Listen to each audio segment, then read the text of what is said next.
Ladies and gentlemen, welcome to the meeting of the Committee on Academic and Student Affairs for the new academic year. Welcome. Officially call the meeting to order, and I would like to ask the secretary if she would call the roll, please. Thank you. Regent Bloom? Present. Regent James? Present. Regent McCarthy? Present. Regent Porth? Present. And we have a quorum. Thank you. Welcome, everyone. First item of business is approval of the meeting minutes of the meeting of June 7th, 2024. And I want to add a note to that. There was a question that was raised, you'll see on page 6 of the minutes, by Regent James regarding the recommendation about supplemental material in Eastern's proposal for the computer science program regarding artificial intelligence. We have received a memo from the provost at Eastern describing how artificial intelligence is work within that program. So just to close the loop on that point. Is there a motion to approve the minutes of June 7th, 2024? So moved. So moved. Second. Second. All in favor? Aye. Aye. Aye. Opposed? Abstentions? Minutes of June 7th are approved. We had a special meeting on July 18th. Is there a motion to approve the minutes of the special meeting for July 18th? So moved. Second. Second. Second. All in favor? Aye. Aye. Opposed? Abstentions? Most minutes are approved. We're starting on our monthly tour of the state. The first campus is Charter Oak. Provost Ferreira has an academic update, I hope, for Yes. Charter Oak. Yeah. Good morning, Regents. And so glad to give you just a brief overview of kind of our vision Yes, for the please. coming year and how it relates over to our strategic plan. So again, our vision, our North Star over at Charter Oak is we aspire to be the premier online workforce college in Connecticut and beyond. And so I want to highlight kind of 4 things we're really going to be working on over the next year that connect to our strategic plan. Our first strategic pillar is academic quality, and we're actually undergoing an initiative called the Future of Work. We've extensively researched what employers and thought leaders outline as the future of work skills. We then looked for commonalities in research and identified the most pressing future of work skills that can be outlined, defined, and assessed within our course offerings. And so we really have identified 5 critical areas of communication, problem solving, leadership, effective teamwork, and digital competency. And these form the foundation of 21st century skills that every graduate will need to thrive in workplace and society. So we commit to graduate with proficiency in each of these 5 areas, with the understanding that mastery can occur with a combination of additional educational offerings or experience outside the classroom. So this document that we produced is actually being socialized with social impact partners, and they're bringing it over to employers for feedback. We will then take that feedback to modify and edit and then move it through our governance process as we move towards implementation. Our second strategic pillar that we're focusing on right now is strategic partnerships. And I got to give a kudos to Provost Heineck. She's been great to work with. So I want to highlight 2 things we're working on with CT State. The first collaboration is we were approached by DAS and DEMAS. They have LPNs that are looking to be RNs. And so we were actually able to procure a grant where between Charter Oak and CT State that we're going to have these LPNs, a cohort of 20, go through and for free and get all the prerequisite courses they would need so that they can apply to the ADN program in fall of 2026. And this is where a lot of folks for 20 years have been talking about how can we move LPNs to RNs. This is something that we can actually do something about in collaboration with CT State. The second thing that we're collaborating with CT State on is a concurrent enrollment pilot. We were able to procure a Health Horizons Round 2 innovation grant, And this is around the piloted with the RN to BSN, but it could be applied to other degrees afterwards. This is really following what you would find with the advanced program between Northern Virginia Community College and George Mason University. So we're going to basically have those lessons learned and see how we can apply this concept up here over in Connecticut. In fact, we're going to be doing a kickoff here in September with folks that have actually done this advanced program. And then we're actually traveling down to Northern Virginia and George Mason over in October to learn as well. So that's a great example of strategic partnerships with CT State. Our next strategic pillar that we've been focused on is growth. I'm happy to report as of this morning, I took a look, we are actually up 14.1% in FTE. This fall. We were actually up 15% last year, so we're on a good 2-year projected growth. We've actually contracted with Grade Decision Intelligence on program planning. It's a continuation of our academic program plan. We have a 2-day retreat with our cabinet and academic leadership in September. And day 1 is about identifying and prioritizing new programs based on predictive analytics in our academic strengths. And then day 2, we finalize those results. And then we also review our current programs to assess the next steps for those, such as do we invest and grow, invest and transform, sustain, or sunset certain programs. So Gray is the gold standard, in my opinion, in democratizing the data for academic planning. And we're really excited to be a part of this because it's an important piece of our investment strategy. We are going to bring 3 new programs forward to you this year based upon the results of that retreat. So we're using data-informed decisions around which programs we bring forward. We will also be creating an AI practitioner certificate that can be used as a stackable credential within a number of majors. And then lastly, our focus is on the student experience strategic pillar. We're implementing and assessing the Inclusive Access Initiative that the board approved for us last year. We will look to report back to the board. And so far, just to let you know, only about 7% of the students have chosen to opt out of the Inclusive Access for the Bookstore Initiative. We have also given updated guidance on AI in the classroom for our faculty based on the results of our AI advisory group. Our AI advisory group presented over to our governance structure, and our governance approved that AI advisory group report. And we also updated our sample announcements to our faculty on the use of AI in the classroom for both student guidelines and faculty guidelines. Thank you. Thank you for your very comprehensive report, Provost Ferrero. Any questions from the regents about Regent McCarthy? Yeah, just a couple of comments, David. That's fantastic. I had a question I was going to ask you, and you already brought it up. So let's start with that. Your year-over-year enrollment growth numbers are very impressive. 15, 14%, 2 years running. That's great. And then with compound interest, that means you're on your way to significantly larger enrollment. Do you have any even vague targets of where you might like to end up in 5 years or more? A lot of us have thought of Charter Oak as an underused resource for the system in the state. So I'm just curious if you've got even any dream numbers about where you might like to be. Yeah, and we're excited. I know obviously Regent Yang is going to be leading the initiative on scale in Charter Oak in that report for within 90 days.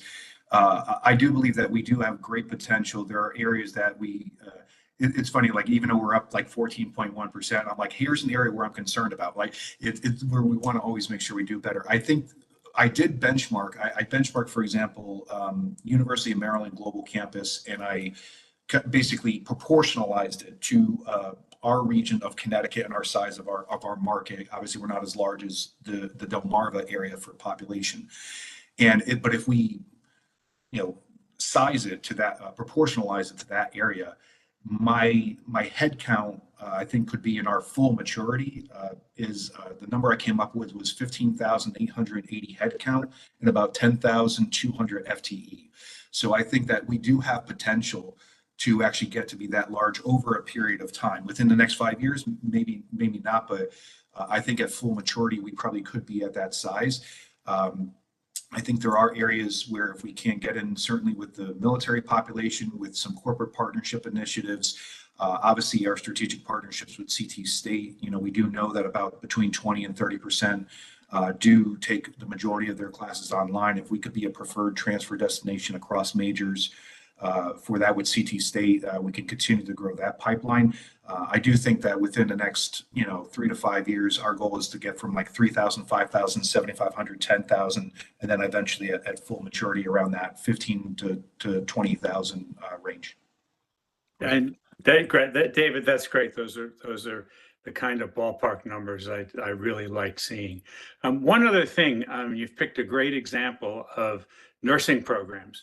One of the great values of nursing programs is what, in one of the places I worked, we used to call multiple entry, multiple exit. The great thing about a nursing career is that you can come in, get trained as an LPN and certified, and then have a variety of options of coming back, stepping up, coming back again, stepping up, and a little closer to home than Northern Virginia. You might look into the University of New Hampshire because they've been putting this multiple entry, multiple exit program into place for quite some time. And they have collaborations with the community colleges to do LPN to RN. They have collaborations throughout the state with RN to BSN, RN to MS, and taken together, that's really helped them stabilize enrollment. So you've got some folks really, I'd be happy to give you a particular contact there, but it's a really impressive program that stayed the course over the last 10 years or more. So Yeah, Regent McCarthy, I'd love to have the contact on. I'll send you an email with the current chair's name. As it turns out, she was the architect of this multiple entry, multiple exit program before becoming chair. Thank you. Thank you. Any other questions for Provost Ferreira? Provost Ferreira, thank you very much. This I was believe very. Regent James has a question. I'm sorry, Regent James. I'm sorry. That's okay. No, I wanted to first thank Jim because of his observations, and I'm so excited about what you're doing. I also was very pleased to see your emphasis on stackable credentials because we know how important that is in terms of career progression. So just very well done. Thank you. Thank you. Yeah, Regent, I got to give credit to my academic team there. We made an initiative where we want to have in our majors, a foundational stackable credential so that they can get an entry-level job while they're actually pursuing their bachelor's degree. Yeah. It's really crucial. I said in order to, instead of working at McDonald's or Starbucks or wherever, if they could work in their entry level. In particular, one of the areas where we've actually seen our one great growth, we started a new certificate in child development associate that the board approved this past year. I'm happy to report because that CDA certificate stacks into our early childhood education degree. We actually, because Office of Early Childhood Education funded that 9-credit certificate because normally it's not available for financial aid, but OEC did fund it. We have 2 full cohorts of 20 students. We have 40 students in that brand new certificate program, literally on day one. And we probably have more ready to go. So that's just an example of where when we offer something that's a stackable credential that could go into that area of interest, it's been a really great success. That's one of our areas where we've seen some headcount growth, and obviously we want to make sure that they continue on over in their bachelor's degree. Thank you. Very exciting. Looking forward to hearing much more as things progress. So, Yes. Thank you. I second what both Regent McCarthy and Regent James have said about it's very encouraging. What you're doing is very encouraging. Yeah. So thank you. Ira, it's Rick. I'd like to third that. Okay.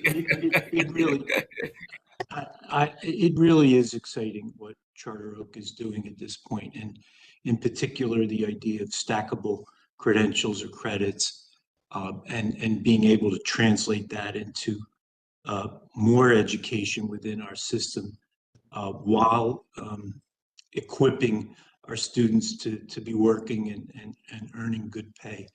It's really exciting, and I just wanted to add my voice to encouraging more of that into the future. Thanks. Thank you. Provost Ferreira, thank you very much. You've been very helpful to us, and we appreciate it. Regent Bloom, Yes. my apologies for interrupting. I just wanted to welcome Commissioner Jutani and Professor Sasenker to the meeting today. Okay, thank you. Thank you. Welcome.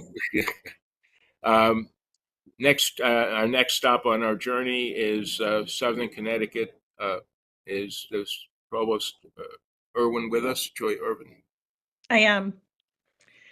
Hello, Welcome, regents folks. and colleagues. I'm new to the body. My name is Julia Irwin. I have been faculty at Southern in psychology for 15 years. I did a brief stint as the Dean of Graduate and Professional Studies, and I'm the freshly minted interim provost of Southern Connecticut State University. I do want to share with you our kind of overall academic vision. As ever, we strive to continue to work at the interface of academic excellence and accessibility to support our mission of social justice, providing transformative experiences for our scholars. I appreciate Dave kind of talking about enrollment and retention, so I can get right into that too. So our undergraduate enrollment FTE is up 3.14%, and our graduate up 5.46% year over year from last year.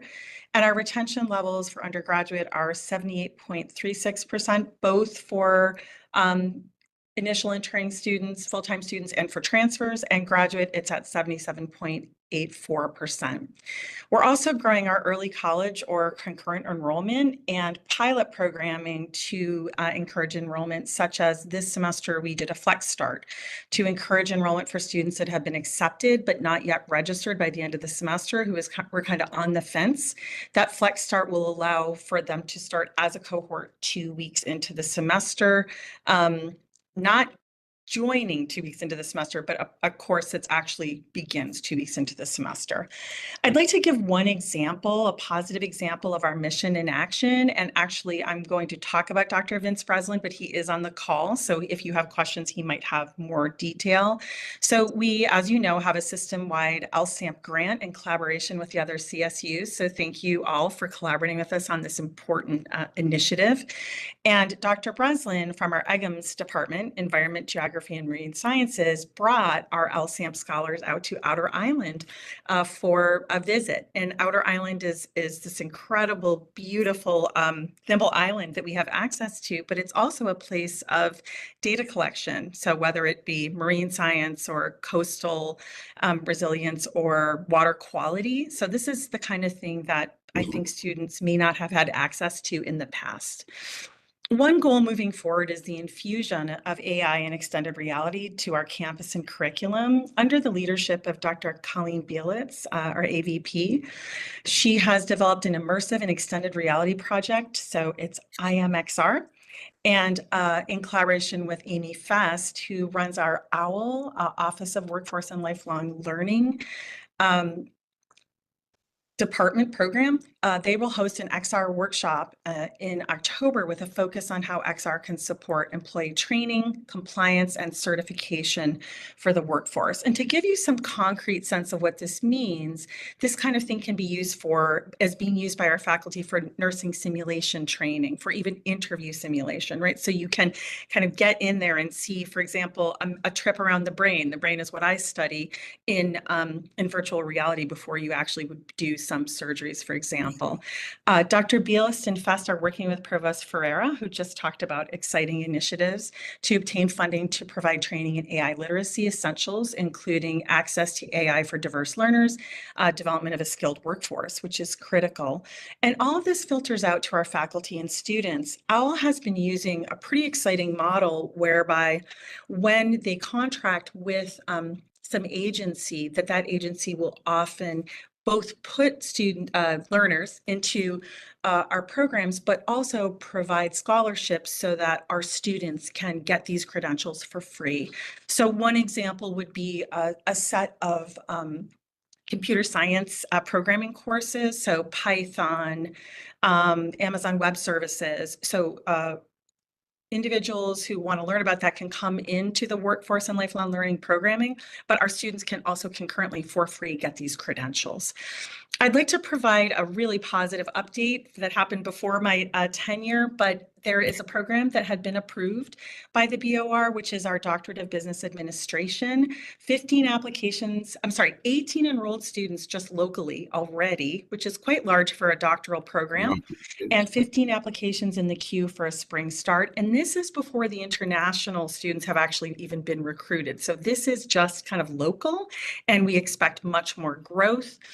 Enrollment is also up 22% in the STEM MBA program. It kind of went through minor changes and has been relaunched, and we have anticipated, I'm going to call it explosive growth in the spring as students from India are being recruited. Upcoming programs that I want to just kind of give you some information about today include master's programs in archaeology, a master's of science in cultural resource management. So this is identification, assessment, preservation, and management of cultural resources. Again, I want to give you a concrete example. This was new to me too. So for example, a number of years ago in Manhattan, during excavation of a federal government building, a slave burial ground was found, and it is now a resource run by the national parks where you can go visit.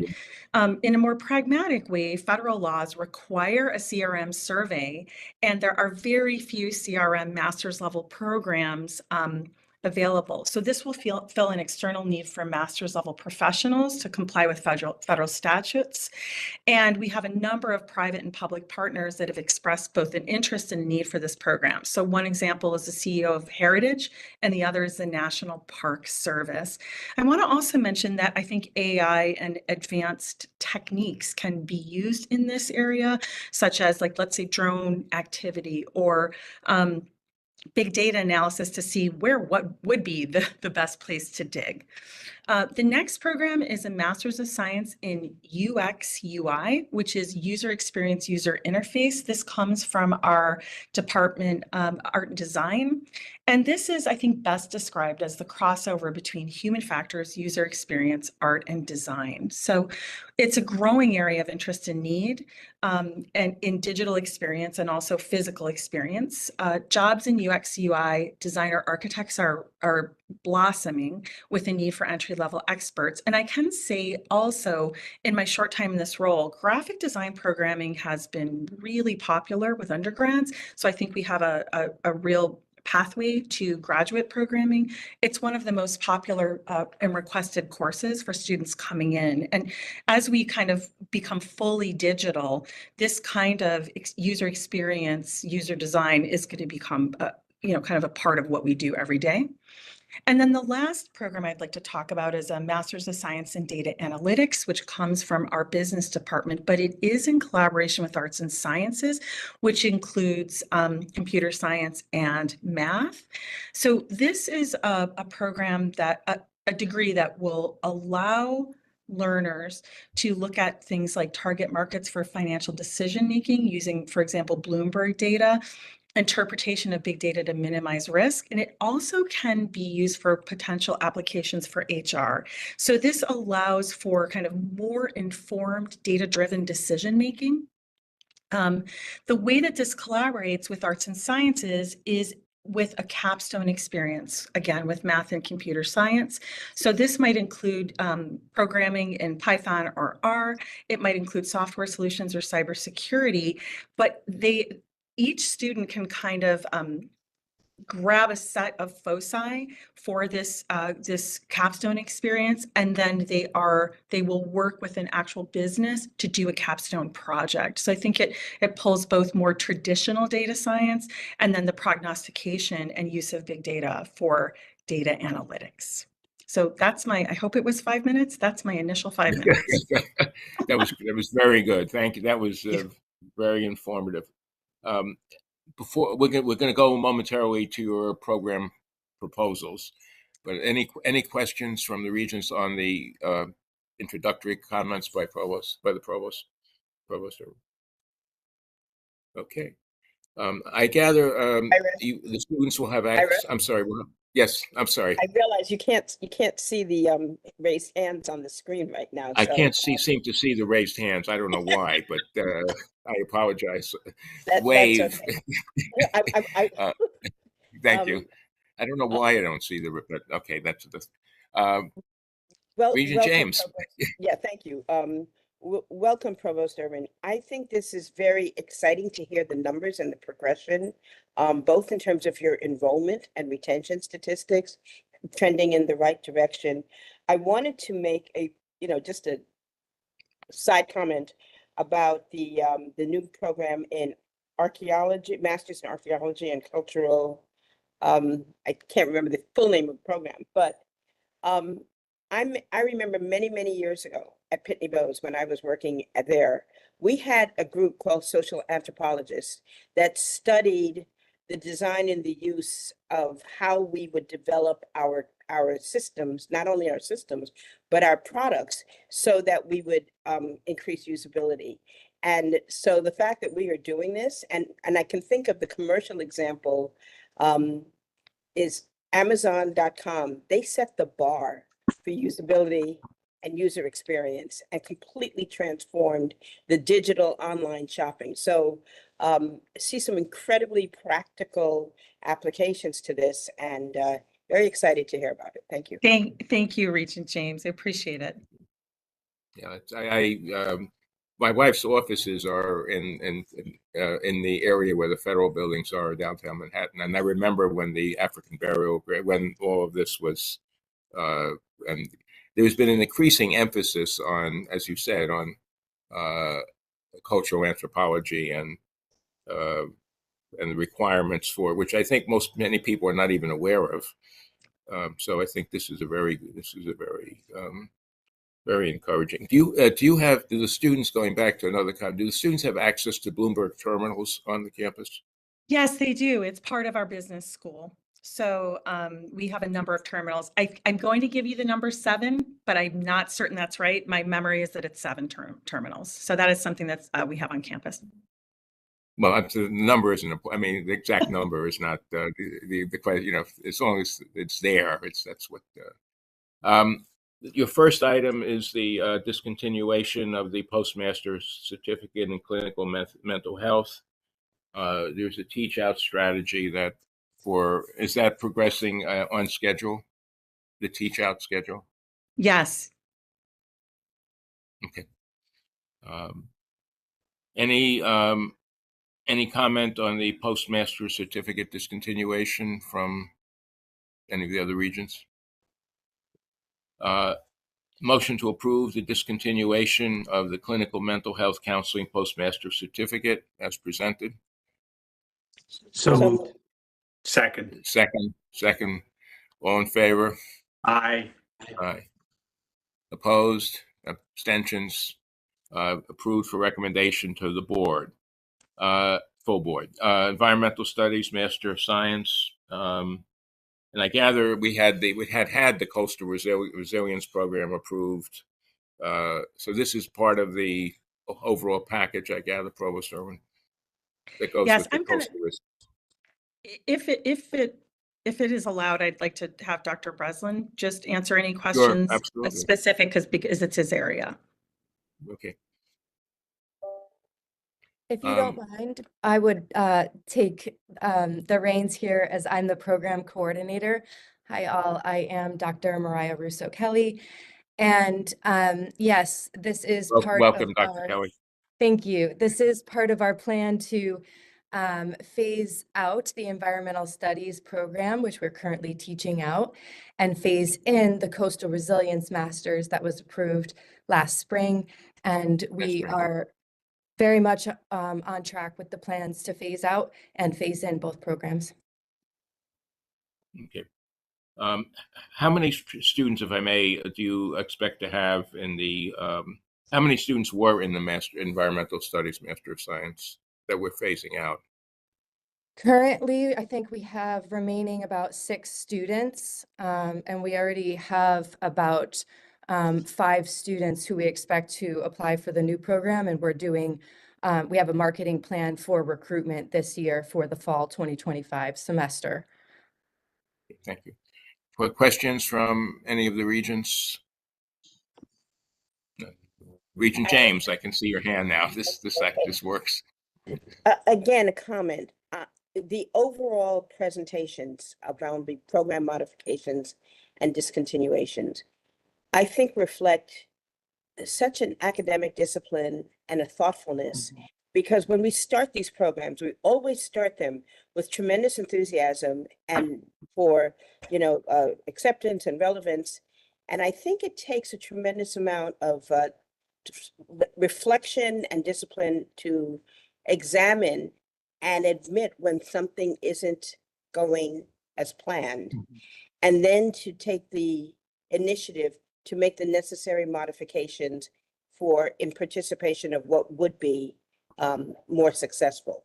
So I encourage us in general to, I know that you do this on a regular basis, but having it reported out to this committee, the work and the expectations, and then coming back to these programs to see whether they met, exceeded, or didn't meet expectations, I think is a very valuable exercise, not just for the academic discipline, but for the education of how we understand the complexities and the various variables that go into the design and the development and modification of these programs. So it's just a general comment as I have read the materials for this meeting. So I would like to add to that, one of the things that in following up on Regent James, the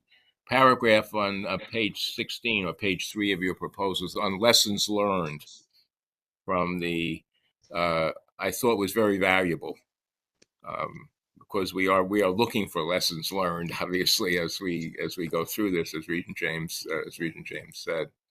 So I found that very, very helpful.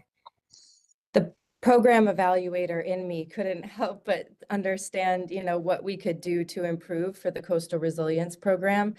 And to be quite honest, our faculty currently are very well poised in our department to support our students in that program into both research careers, but also other skills-based careers that are highly in need right now. Regent James and I are both from parts of the state with a lot of coast.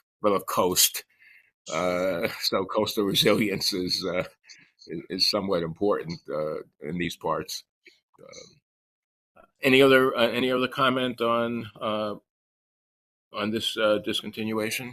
Just a general one, Ira, not to prolong it, but there's always a tendency in my academic experience for people to focus on developing new programs. And this may sound counterproductive, but I've always thought that it's important to strengthen that development of new programs, recognizing that not all of them are going to work.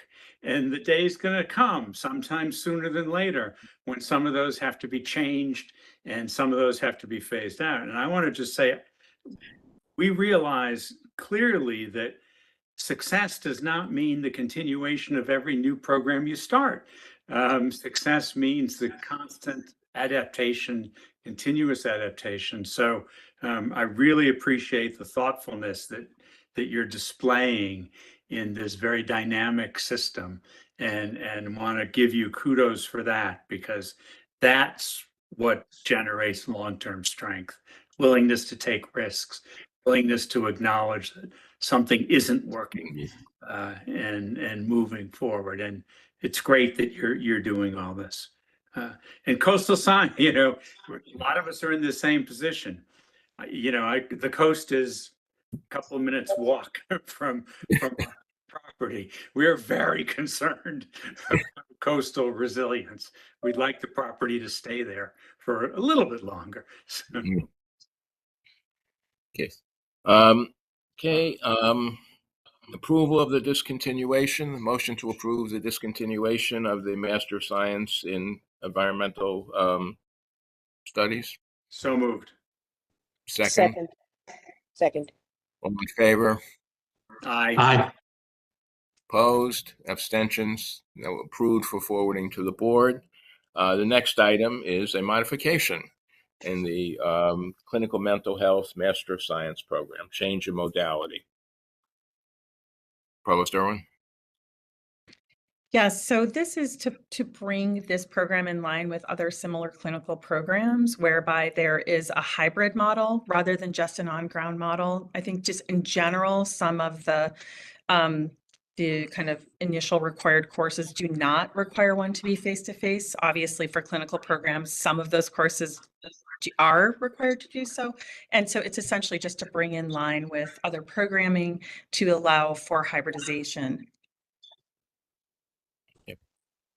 How many students are in this program?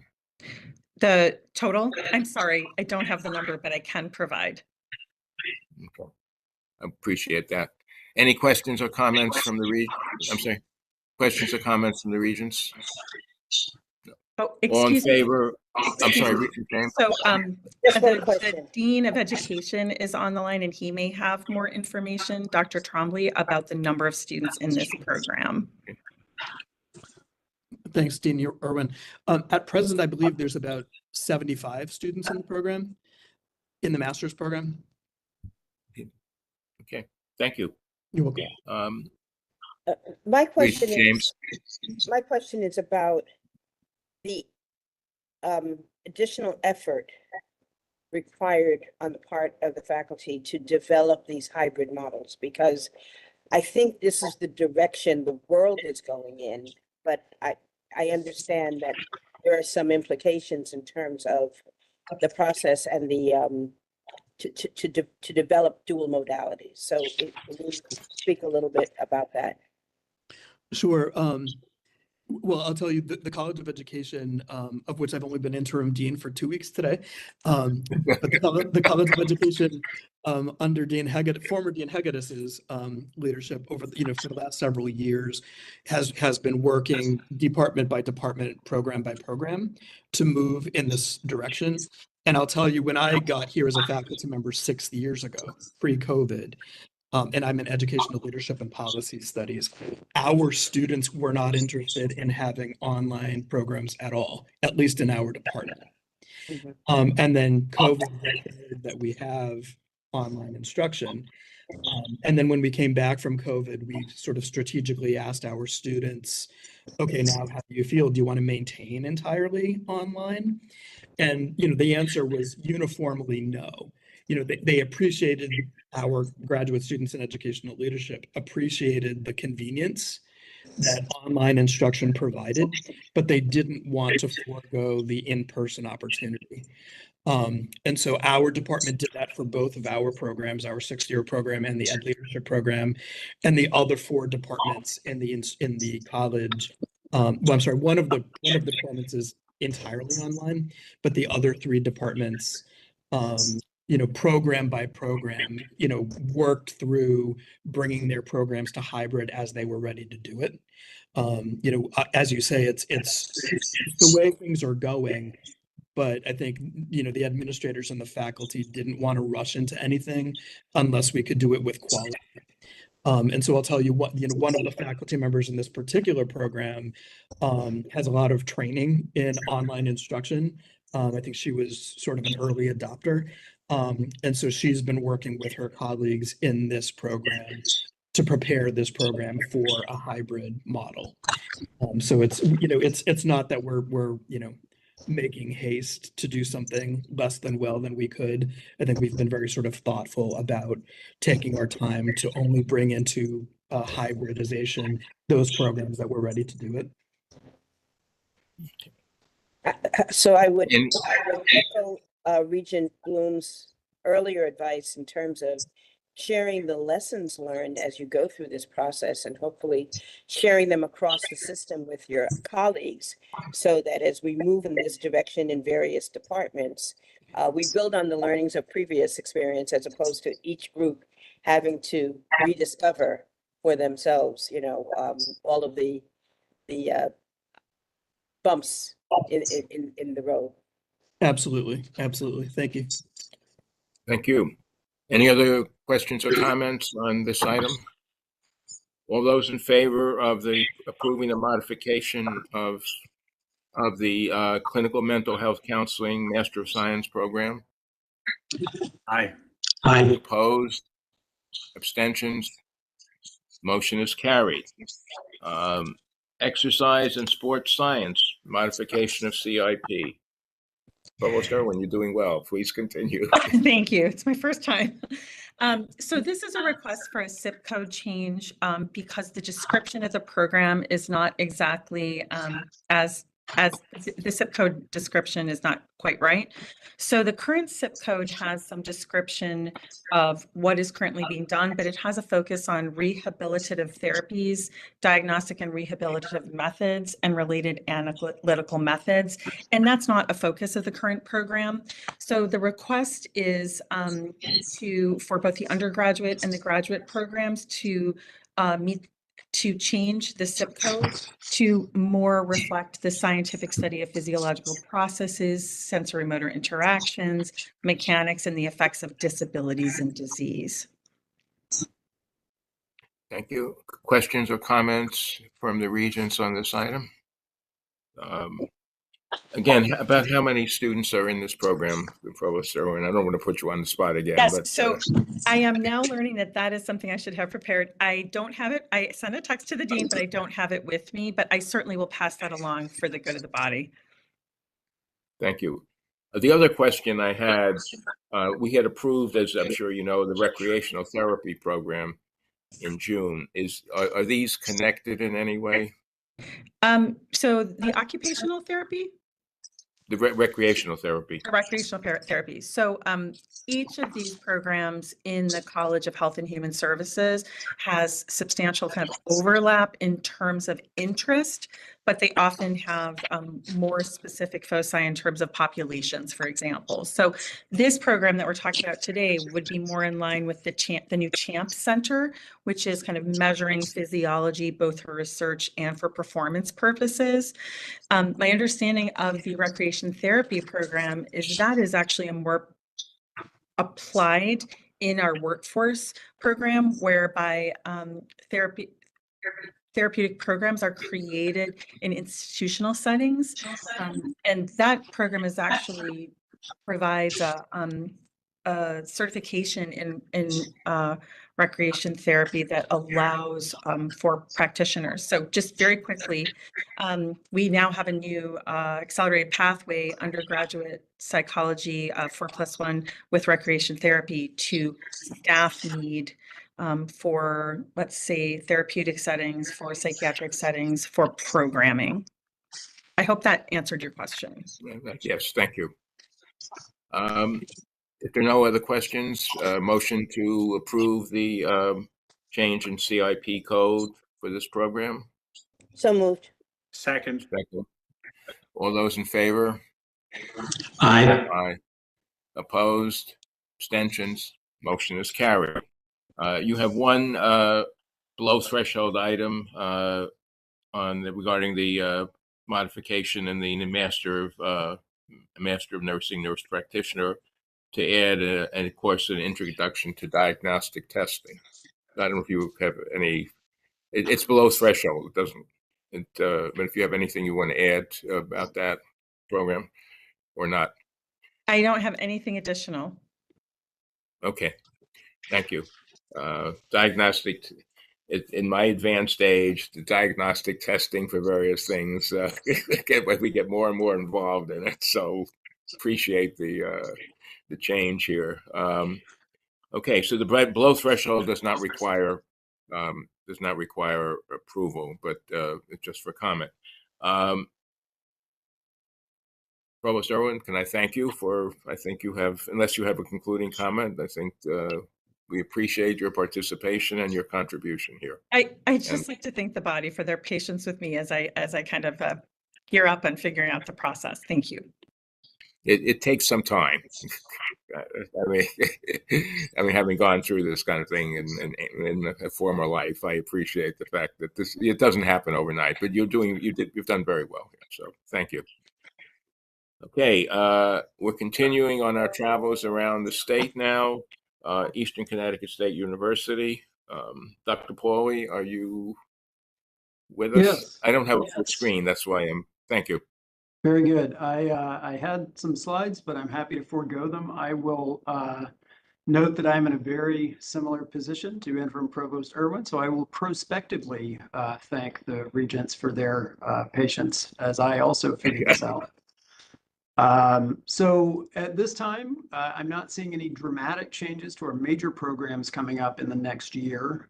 There are some departments that are contemplating some fairly substantive revisions aimed at making their majors more compelling for a new generation of students and more responsive to changing conditions in industry and for workforce needs.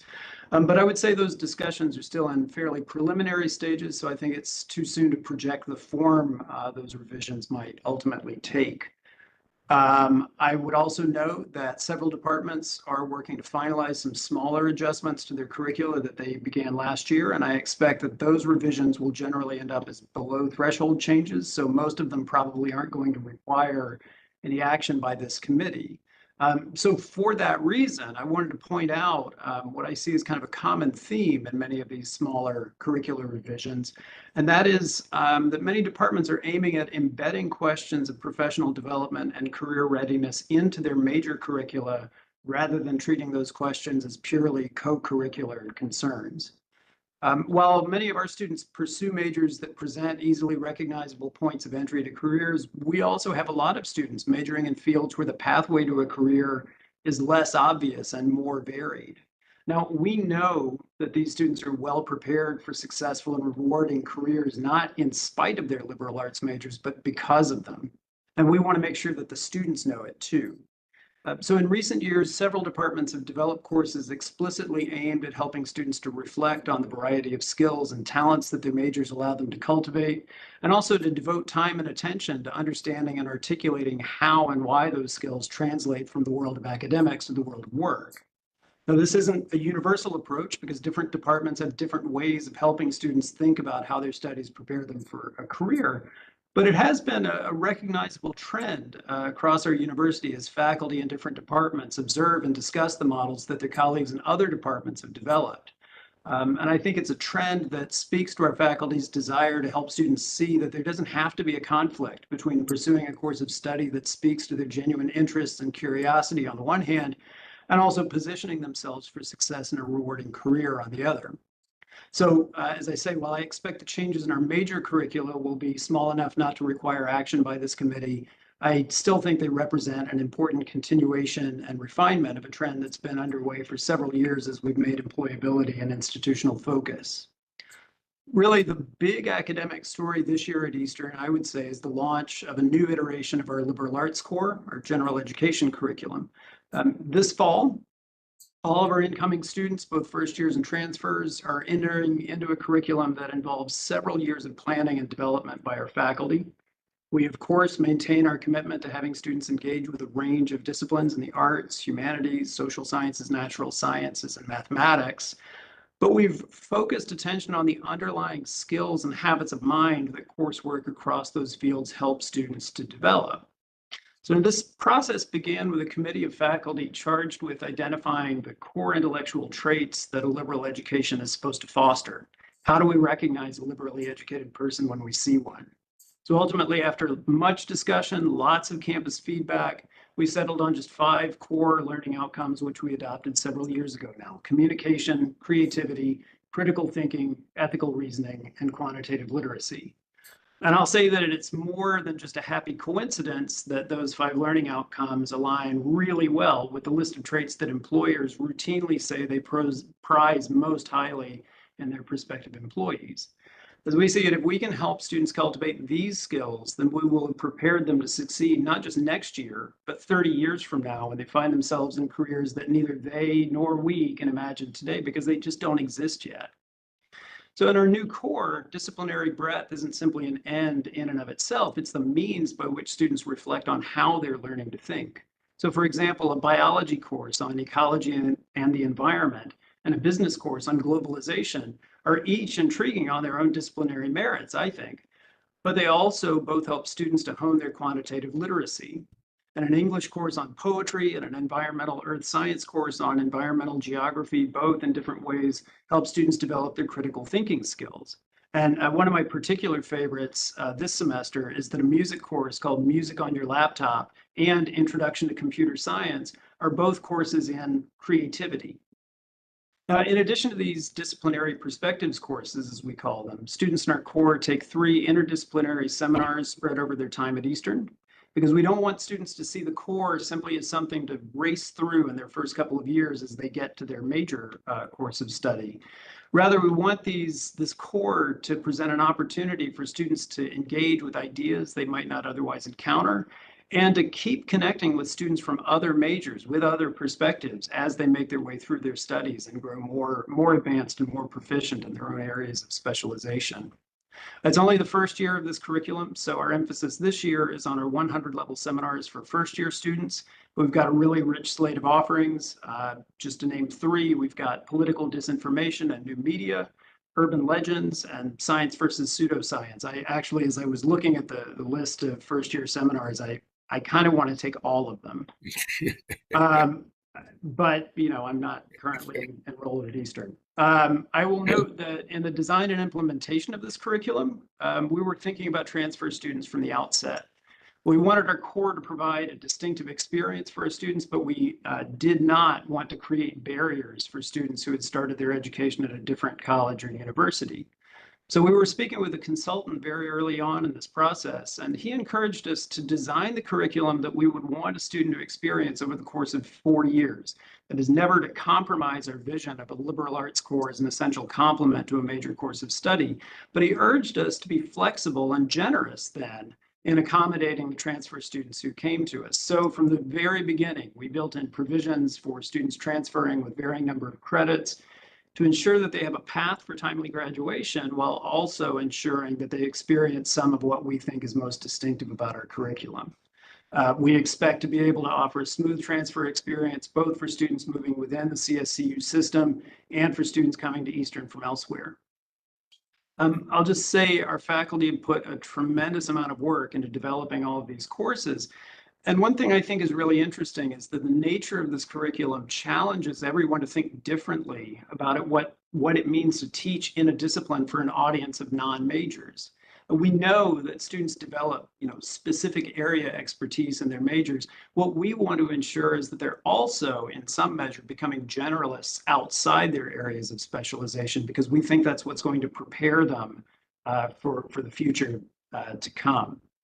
So now this is just the first semester of this new curriculum. It's an ongoing project, and we'll be counting on our faculty's continuing creativity as they develop additional new courses. But I think we enter this year with a new liberal arts core with a great sense of accomplishment on the one hand, and also excitement about the possibility that it brings for our students. That is really going to be the focus of a lot of attention and energy this year. I'm happy to provide, a couple of more routine updates just in closing.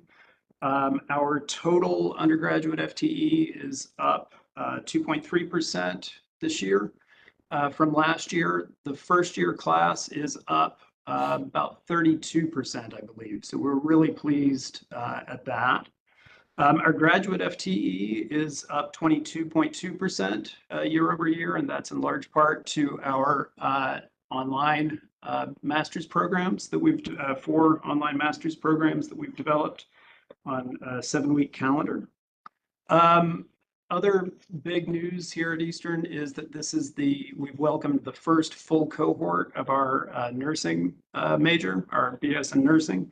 And last I checked, I believe we were at about 66 or 67 students in that cohort, which was a few more than we had anticipated. But our faculty are confident that we can accommodate those students as they move through the program.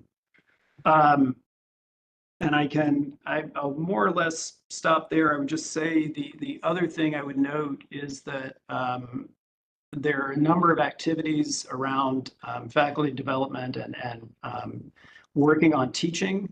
Many of them are centered in our Center for Teaching, Learning, and Assessment. But we have, for instance, with support from a grant from the National Endowment for the Humanities, we have, I believe, 4 faculty working on projects to think about teaching with AI in a variety of fields. And we also have faculty learning communities running on topics such as diversity, equity, and inclusion, and also an additional focus on teaching with AI. So I think there's a lot of sort of excitement and activity among our faculty as we use the occasion of this new liberal arts core to really think about how we want to approach our primarily undergraduate students as we make this transition. Thank you very much, Provost Pauly. Any questions from the regents? Okay, Provost Pauly, thank you very much for your comprehensive report. There are no action items coming at this meeting from Eastern, so we can continue our journey to Central. Provost Costellas, are you with us? Yes, I am. Yep. So I wanted to just share a couple updates. I think I have a PowerPoint if Kayla doesn't mind sharing, because there's a video at the end that I just wanted to highlight to tie things in. But in the meantime, I just wanted to start by just recognizing that we're in the midst of celebrating our 175th anniversary. So we are full-fledged in lots of events, lots of ribbon cuttings, lots of celebrations, and really, celebrating a legacy of excellence. So that's been a fun year that will help to culminate with our gala, our homecoming weekend, and a gala that will be on November 2nd. So we're excited about that as well. The other piece that I wanted to share, that we officially launched our new college in the College of Health and Rehabilitation Sciences. So Kaylee, you can go to the next slide if you don't mind. Please go ahead. So we launched that officially in July. That was approved through the Board of Regents last December, and we're excited to be continuing to build on our programs as well as grow new ones. Our inaugural dean her background is in nutrition. Her name is Dr. Jay Kandaya. So we are looking into some different additional programs that will complement with our Central Community Health Education Clinic, which is fast growing. We also have a mobile unit that we are utilizing to get out into the community and bring community members to us as well. We just had a ribbon cutting this summer as well, but we've had almost a full year of programming and more to come. And we're fastly growing out of the space that we already have established. So we're already talking about how to continue to expand. And I think what's just two highlights there is just all of the participation, not only from the new college, but across other schools as well. We've been focusing on incorporating a health theme across other faculty hires. For example, health economics as well as community health in our communications department. So it's really an interdisciplinary approach and bringing those students together in the clinic for the interprofessional collaborations has been great, and continuing to expand our simulation, our standardized simulation patient or healthcare theater, and incorporating our majors from theater as well as other majors as well as minors. So that has been great, and looking to expand that out across our programs as well within the new college as well as the clinic. Also, though you might remember that with the new college, we came a renaming for our School of Education, because it was previously School of Education and Professional Studies. Kayla, if you don't mind going to the next slide, so that we can return to some of our roots of the normal school. A couple things that I just want to highlight here as well is just that we are launching our teacher residency program within Waterbury, and then we are partnering with many other districts. So there's a lot more to come to that. And that is also in thanks to some of the additional programs that we brought through last year, our undergraduate special education program, as well as some of our changes to our at the graduate level to have an accelerated pathway has helped with these residency programs as well. And we are continuing to look at other ways to have more residency programs through a redesign with our MAT program. So that will be coming forth too as well. The next slide, I just wanted to highlight an exciting update from a new program that was just passed and finalized the end of May. And we quickly went full force to recruitment. And from May until the start of classes this year, we have just now, we brought in a cohort of 31 into the new Masters of Social Work. So something that we are super excited about, to be able to have that program be part of the new college and be able to be as successful right out of the gate. And I just kind of wanted to highlight that, in that we anticipated, projected, at least having a cohort of 10, and we've enrolled 31 as of this week for that program. So I wanted to highlight that here as well. And if you can go to the next slide, Kayla. Just wanting to highlight some of our integration of artificial intelligence. You might remember from below threshold last year, we introduced a minor across all of our schools participating in courses through the application of AI. We also added that artificial intelligence concentration into our BS and our BA in computer science with accelerated pathways. And we have our master's in artificial intelligence currently going through our curriculum now, that is tying nicely into the integrated approach of AI as well. And if you remember also, when we presented some of these concepts of the overall approach to AI as well as cybersecurity, because that we have an MS in cybersecurity that's ready to come through as well. That ties into our physical infrastructure that we've been working on as well within AI and cybersecurity. So looking at trying to have all of those pieces come together is quite exciting with the new college, the programs, as well as facilities and space, all kind of connected into our intentional strategic planning of launching these programs and new college as well. So I wanted to end on, if hopefully the video works, you can take a peek at our AI corridor and then our cybersecurity hall.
Thank you.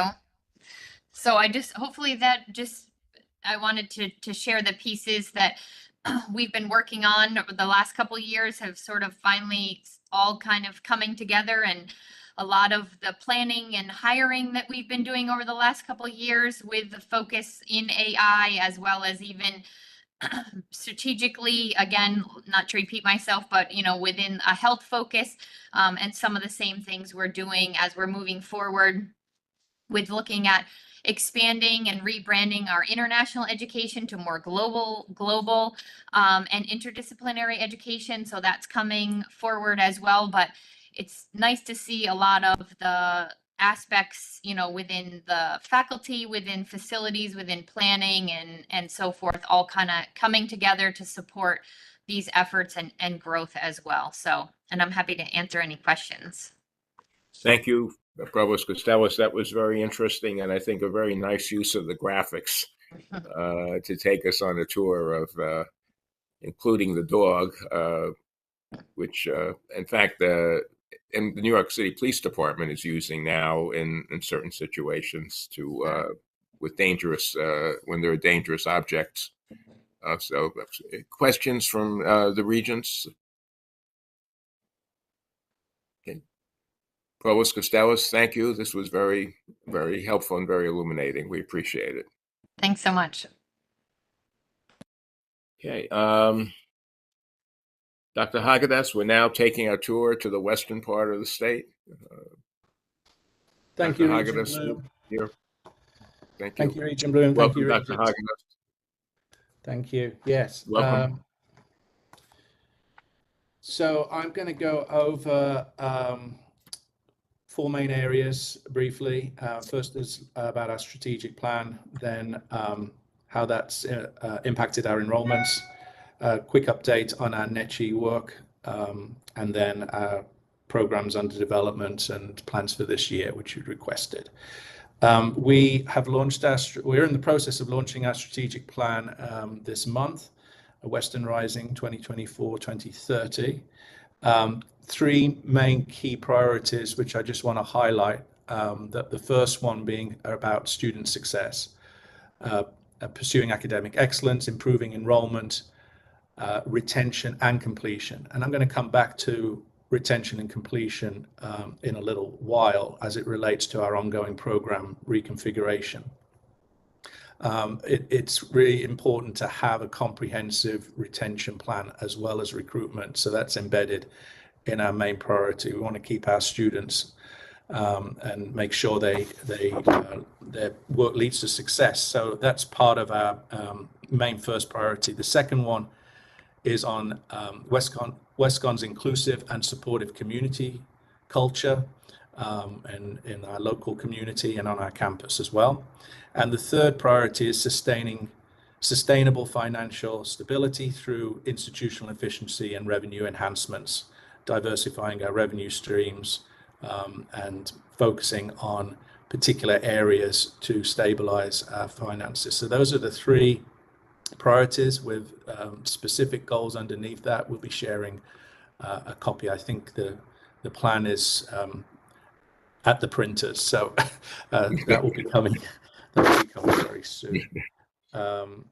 I'd also like to highlight, as it goes back to my presentation to this committee earlier this year, that there is a direct link between some of the areas that we're addressing for NECHI. So there's a crosswalk between the strategic plan. There's no disconnect. And that's really important for our sustainability in the future. With regards to that, an update following the meeting that Regent McCarthy and the Chancellor joined us when the President and I met with the Commissioner of NECHI. We have now got a full outline, what I'm calling a blueprint to success that is across the widely distributed across our community. And within that plan are 44 specific actions that we are working on, collecting evidence and moving forward to address those areas that were raised. I'm happy to share that document with you. It's a high-level document on the specifics, as well as the various groups on campus that are involved and will be involved this semester on that work. So I think we are in good shape there. When it comes to enrollments, again, that's very much embedded in our first priority. Our enrollments, there's a trend across our state. Our enrollments are up, but we're very pleased that we're up almost 4% in our FTE. and we have the largest incoming first-year class of 871, the largest since, I believe, 2018. So there's been a lot of work done there. Again, partly due to various initiatives that are strategic in nature. Our EAP bridging program has tripled in size with an investment there in diversifying and bridging our students from various underrepresented groups into a university. And that we've had a major initiative around a scholarship strategy as well. We have an advising model. It's interesting the number of students who are not quite full-time, they're at 9 credits, and advising them to move to that full-time status. And that's certainly, you'll see our FT numbers are high because of that. Isn't just enrollments. And then in collaboration with Dr. O'Day Stevens and Dr. Diamond, who are here, we are successful in securing Rep 4 grant.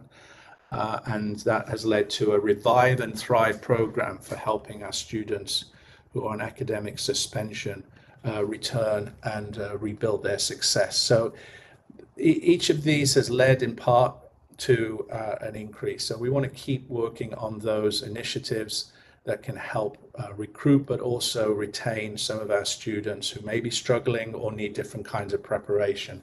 So I'm very pleased with the progress there, and again, lots of work still to do. Within what's coming, various new or reconfigured programs. Working with our system CFO, I think Dr. Blanchard was online. We've also been looking carefully at those finances and where those programs that we've sunsetted in the past, how we can rebuild those to meet student needs and market and new needs and demands that are out there. So I think it goes back to some of the points that I think Regent James was making earlier on, that sometimes we need to stop doing something and start something that's new and innovative and what our students need. So we are developing a new master's in social work, but this ties in with our successful master's in addiction studies. So it's a little unique in that it could lead to a dual licensure in that area. So again, there's collaboration going on between 2 schools at WestCon this year. We should be presenting very soon a new program, a bachelor's and 4+1 in atmospheric and climate science. There'll be an option, a track for a 4+1 as well to accelerate into a master's degree. That should be coming forward in the next month or 2. And there's been a lot of work done there following the sunsetting of a program about a year ago to reinvent and go into that space, that really important space of climate science. We have development in a sports management option within our health and wellness, our successful health and wellness management program, another option. I think this again, where we can see innovation occurring that doesn't necessarily need new faculty. We can create options and tracks. This is particularly valuable for our athletes as well. They have been asking for this, to have a sports management track within that program. In addition, we are looking at several 4+1s with existing programs. It's quite new here at WestCon to be entering into that space. So I envision bringing forward, maybe a packet of some of these with existing programs to help. So that should be coming forward as well this year. We have made it a strategic priority to focus on graduate education. I've reinstated a graduate division and looking for a dean internally. So that will be a division, though, of graduate, international, and career services, with the overlap with internships and co-op, workforce development, how that feeds in to those graduate programs. So there will be a renewed focus on there. Many of our existing programs are hybrid online, but similar to other areas, we're going to be looking very carefully at the modality to make sure that we increase access to our programs. We've launched the MS in AI that you approved earlier this year. That launch is going forward this semester, marketing, and hopefully we will be taking our first cohort in the spring. On the topic of AI, though, as well, outside of the programs, we're having a lot of workshops and discussion of AI with talks within our Center for Learning and Teaching as well. This is something they've been doing for a while. So it allows that dialogue across campus with faculty who may be concerned about AI, some who are leading it, to have that dialogue, which I think is really important in higher education at this time. And then finally, there's been a lot of curricular development going on across the summer with summer curriculum grants, and I'm trying to lift that now within the Center for Learning Teaching as well, to have what I'm calling a university curriculum innovation hub, where people across disciplines can have conversation and see if there is overlap either in an inter or transdisciplinary way with existing options or minors to build interdisciplinary programs. I think that's it in a nutshell, and I'll pause there before we move to the next order of business. Thank you, Regent Bloom. Thank you, Provost Hager. That's much appreciated. Questions from the regents? Regent James. One question in terms of the renewed focus on graduate programs. I think nationally in higher education, graduate programs are really struggling. So I guess I am wondering how you will set your goals for that and then measure the progress, given the fact that there's such a challenge in terms of graduate programs in the sector in general. Yeah, thank you, Regent James, for that question. It has to be in very specific areas, and there has to be a lot of market analysis, which we're engaging with EAB and other places. I go back to my experience at Southern, where I did see increase in graduate enrollments, and that was a very intentional looking carefully at those areas where there's need and growth. So it's not like we're just building graduate programs across all of our disciplines. It's going to be in very specific areas, and even in those areas where we have good enrollments, there may be, they're not necessarily at capacity. So we need to, particularly with our online degrees, see how we can enhance that. So we're looking carefully at existing capacity as well, and what we need to do to increase that, to fill that. But yeah, I mean, the areas that we're looking at has to be linked to need and demand, and doing that due diligence beforehand. I mean, the MSW, there are other MSWs within our system, but the amount of students leaving our BSW graduating this May who said they would stay to do a master's degree and it wasn't an option. And there were about 30 students in that cohort. So, you know, and then I know where they go, and they're on the other side of the state. They may be going to New York. So it's in those, I wouldn't say niche areas, but very specific and intentional areas that we're doing analysis on. And I think the 4+1 for me is a great idea. It allows students to begin that, use their undergraduate financial aid in their senior year, so it becomes, you know, more cost effective and gets them into the workforce sooner. So I think that's an important area as well to develop. Thank you. Any other questions or comments from the regents? Regent Bloom. Of course, yes. I think we all are still very focused on the NECHI and report and our progress in addressing those issues. So I, for one, would love to get a copy of that blueprint to success with the 44 action items outlined. And I do have a question in regard to that. How can, and Regent Bloom, you know better than I would, how can the Board of Regents, whether it's through this committee or some other format, monitor progress on the 44 action items and the responses we get from NECHI at each step along the way, so that we can be, I hope, certain that we're going to finish this process stronger and better for it. Thank you. Thank you, Regent Porth. Yeah, we are implementing a platform to help the whole community with this work, and it's not just for NECI. It's something we've needed for a long time. A place where we can collect and share data and reports, where we can track progress. So there's a lot of platforms out there, and we've picked one that can help with this. It links to the specific areas, the accreditation standards. In fact, the one we're looking to use, though it's not we're just working on the final contract, actually has all of the professional associations embedded in there. And that really helps with the collaborative work. It helps in delivering reports in terms of progress that you've just asked for. So we're going to be, there are a lot of steps at the moment that we're going to be implementing this for.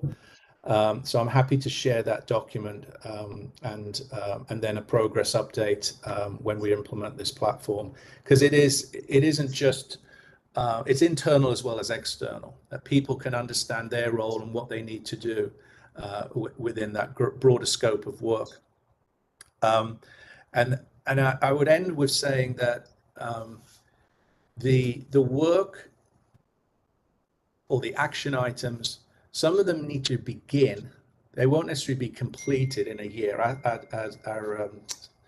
Our site visit is set for October 8th and 9th next year. They want to see that we are making progress in those areas. And so having plans in place, having goals in place, some of it may take 3+ years. Financial stability is not going to be fixed in 1 year, for example. But what are the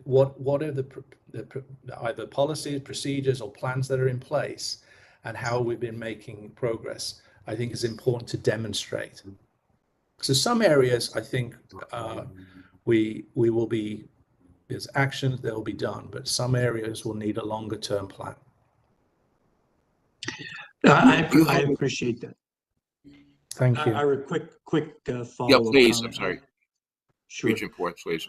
I really appreciate that, and I know many good people are working on this response to NECI.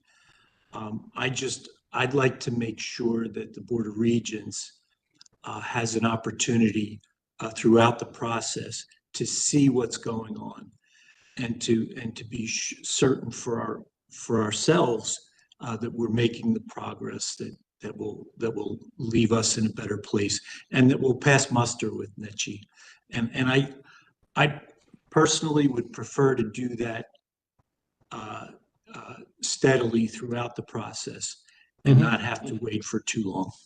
But thank you for your response. I appreciate that, and I agree with that. So I work with our president to see what the frequency of that is, but and I value your input on it. We need your support, and thank you. Yeah, you will have a monthly opportunity with the academic report with the committee, and I'm happy to do that. Yep.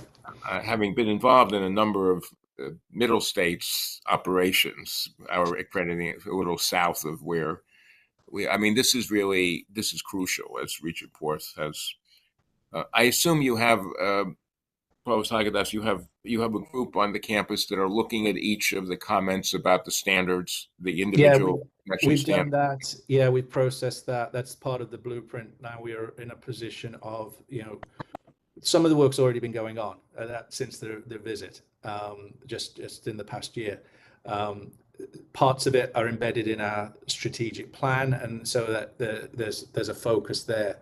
There are groups, some new groups that will be established, people who are involved in this before. Our Senate's involved. I'll be working closely with our university Senate as well. So that communication's critical, right? I've done enough accreditation work, been either a reviewer or been on the other end to know that you're working with your peers to ensure them with confidence, right? And so you can't make this stuff up, right? You've got to have a very clear, honest communication strategy as well. So you are identifying areas for improvement as well as areas of success. So I'll be happy to quick update on each of these opportunities or to the board as necessary. That would be very helpful. That would be very appreciated. Other comments or questions about Provost Hagedas's report?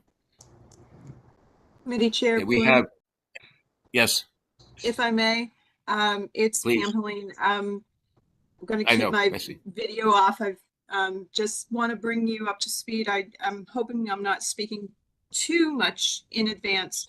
We are trying to work with Western to do a board meeting on site at Western in October and to actually have a full report from Western at that meeting. So we're trying to work on all the logistics. So I might be speaking a little bit in advance, but that is our goal, to be on campus, the regents to be on campus for their October board meeting. Yeah, I didn't want to say anything because I didn't know how far in advance that was planned. But Yeah, we're working on it. That's our goal. Regent McCarthy, you look like you're about to say something. No, I'm good.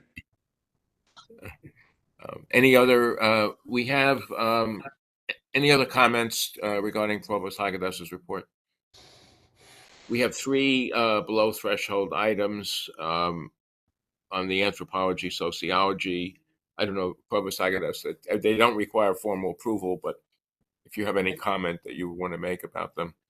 I do have an overarching comment because it does tie to my update, just that this is a result of when one program that was not doing too well was sunsetted, we reinvigorated a new option in an existing program. And that's what's being brought forward today, where the anthropology, sociology was reconfigured and there's a new option embedded in that. I mean, I'm joined by the Dean of Arts and Sciences, Dr. Michelle Brown, as well as the chair of the Social Science Department, that if you had any questions, but I think it's a good example of looking at reconfiguring and reinvigorating the curriculum. And there'll be some others coming forward like that. So.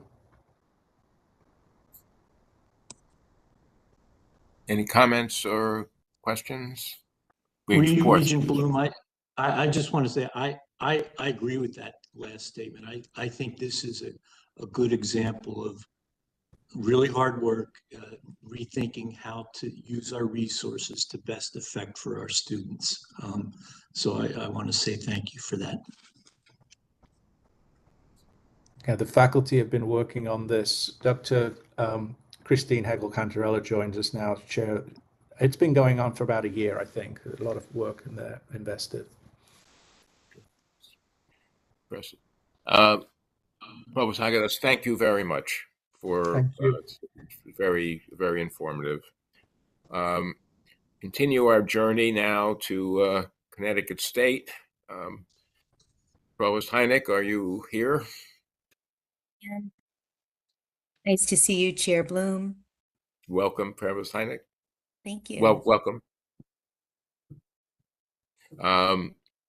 We have an academic update from CT State. So similar to Provost Polly and Irwin, I too am new to the committee, so thank you all for your graciousness as I go through my updates. First, I'm very excited to say that CT State has made it through our first year and we are on to our second year. Positive news is that we are up in enrollment, 0.9% in headcount, 0.5% in FTE. Over the summer, the college has hosted an enrollment summit with all of our directors, as well as our management teams, to really focus on our enrollment services, our policies and procedures to make sure that we are compliant. We also hosted a leadership summit that brought forward every single member of our management team, along with our shared governance leader from the Senate, which was very helpful in helping us to think about our pain points and areas that we need to focus in on over the course of the next year.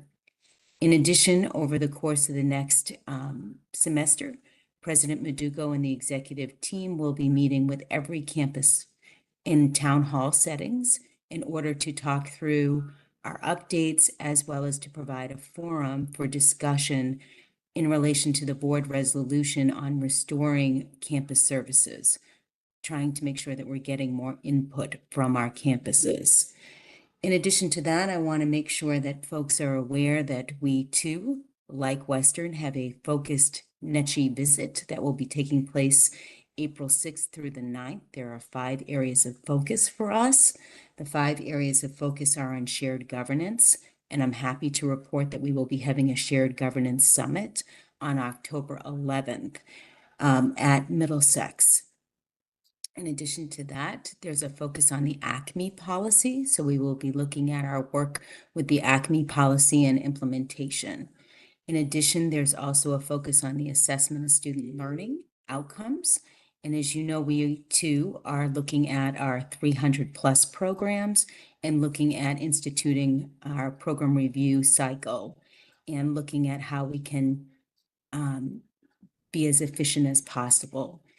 We also are looking at dual enrollment as a focus area, and we are convening 5 regional summits that will take place in September and October with our school districts as we start to look at policy and procedure in the next year and trying to do more to implement opportunities for students. And lastly, it's on budget mitigation as well. So I just want you to be aware of those 5 core areas.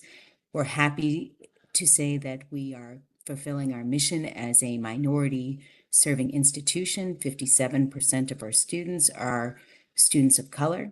And we are also proud of our work, knowing that 86% of our students are degree seeking. As far as updates for what I think will be happening over the course of the next year with the board, we are certainly looking at our new program that we're hoping to get approved today for our practical nursing program at CT State Quinebaug Valley. We also anticipate likely a new program coming forward in partnership with the Office of Early Childhood, similar to what's happening at Charter Oak with the CDA. And we'll also be looking at the potential new program in over the course of the next year, including things going from non-credit to a certificate to an associate degree in optics technology, because we are looking at a partnership with Monroe Community College out of New York and ASLM, which does a lot of work in semiconductors in the optics technology field. And that's a partnership that we've been working on for the last 1.5 to 2 years. That's pretty much my updates, but I'm happy to take questions if helpful. Questions of Provost Heineck from the board members? Regent Bloom, it's Rick. Regent Forth, yes, please. Just a quick question about the dual enrollment. I think I've mentioned in previous meetings, I'm really excited about this, and I think many of us are. I think it's obviously a way to work on our pipelines and to be more accessible to more people. And I'm honestly the most interested in how we can open up access to more students from our urban areas, more students from places that tend to struggle academically, if I can say that. And I've heard that it's been difficult in some cases to develop the necessary capacity in some of the urban schools to be able to work really closely with us and with CT State in the dual enrollment. And I wonder, could we get, and I say this to you, Chairman Bloom, can we ask for a more detailed report on how dual enrollment is working at this point, and in particular in some of our urban school districts? I would really appreciate that. And I hope that in the process, all I want is to make sure it's working as good as it can for people in those places. So thanks. That's it. Thank you. Okay. I've got a note of that. Okay. Regent James, sorry. Did you have your hand? I just wanted to Regent Court's comment and to let you all know that in conjunction with Dr. Kleinig and with all of those who work on dual concurrent enrollment, we've actually been working on this study for the past 9 months. So this work is currently happening in Regent Court, and we are looking forward to really look at exactly what is going on in the system, because dual concurrent enrollment takes its shape in many, many different definitions. And so this is a top priority of not only the system office, but everyone in this meeting, how we approach dual concurrent enrollment. So there will be much more information than frankly thought on dual concurrent, but I just wanted to let you know that this work is important. It's really encouraging. Thank you. Regent Thank Porth, you. Go ahead, Sue. Regent Porth, I'd like you to know that CT State has been working for the last 1.5 years on dual enrollment and concurrent enrollment. We've had an early college task force that has comprised faculty and staff that's also worked through our shared governance to make sure that we are streamlining our processes as well as working towards NACEP accreditation, which prior to the consolidation, not all campuses were NACEP accredited. So we've worked really hard to try to streamline our processes. That's part of the reason why we are launching 5 regional summits that will take place in September and October across 5 of our campuses, opened up to all school districts, and in partnership with the Department of Education, bringing together our partners, working with our campus teams, we think will be really helpful, and also helping to focus concurrent and dual enrollment in core sectors that we know there's a labor market need for, including healthcare, manufacturing, business, IT, and education. And that's the work that we're really trying to do. That's really encouraging too. I appreciate that. Thank you. Thank you both. Thank you. Before we get to the new program, any other comments about the Provost Heineck's report? Yeah, I just wanted to say that, I really appreciate the fact that both shared governance and ACME are under review within the next month. I mean, they've both been sort of urgent points of review for us. So I'm glad that we're finally getting to that. ACME in particular, was not a product of a shared governance process, and it would be really good. I think it should be a point of focus for this board also because it is board policy. But if we don't get it right, we are at risk of effectively turning open enrollment institutions into something that does not actually serve that purpose. And that would be a great disservice to the state in terms of, the goals that we might have for what our system provides. So I just want to say that I'm glad that's in process. And I would really like an update for us in terms of what the actual process for review and revision of ACME is, the shared governance process and timeline. If we're able to get that, maybe by November, I would appreciate that. Thank you. We'd provide that. Professor. Yep. Professor Singer. Thank you. Ira. First, Ira. I'm sorry. Regent James, I'm sorry. That's okay. I know you can't see it. So I want to thank Professor Sasanka for those comments and questions. And I also want to, it's probably not necessary for us to remind this group of the significant challenge in terms of moving forward, because we had intentions, and I'm really hoping that together we will learn from the both the successes and the mistakes of the past in terms of strengthening the system, and use those learnings to create both the type of shared governance, the structure, and the academic success for our students that we're seeking to achieve and put all of the learnings in the right perspective, but with the intention of moving forward. Because we're getting to the enrollment report now and the graduation and completion report, which when we get to that subject, it's just alarming.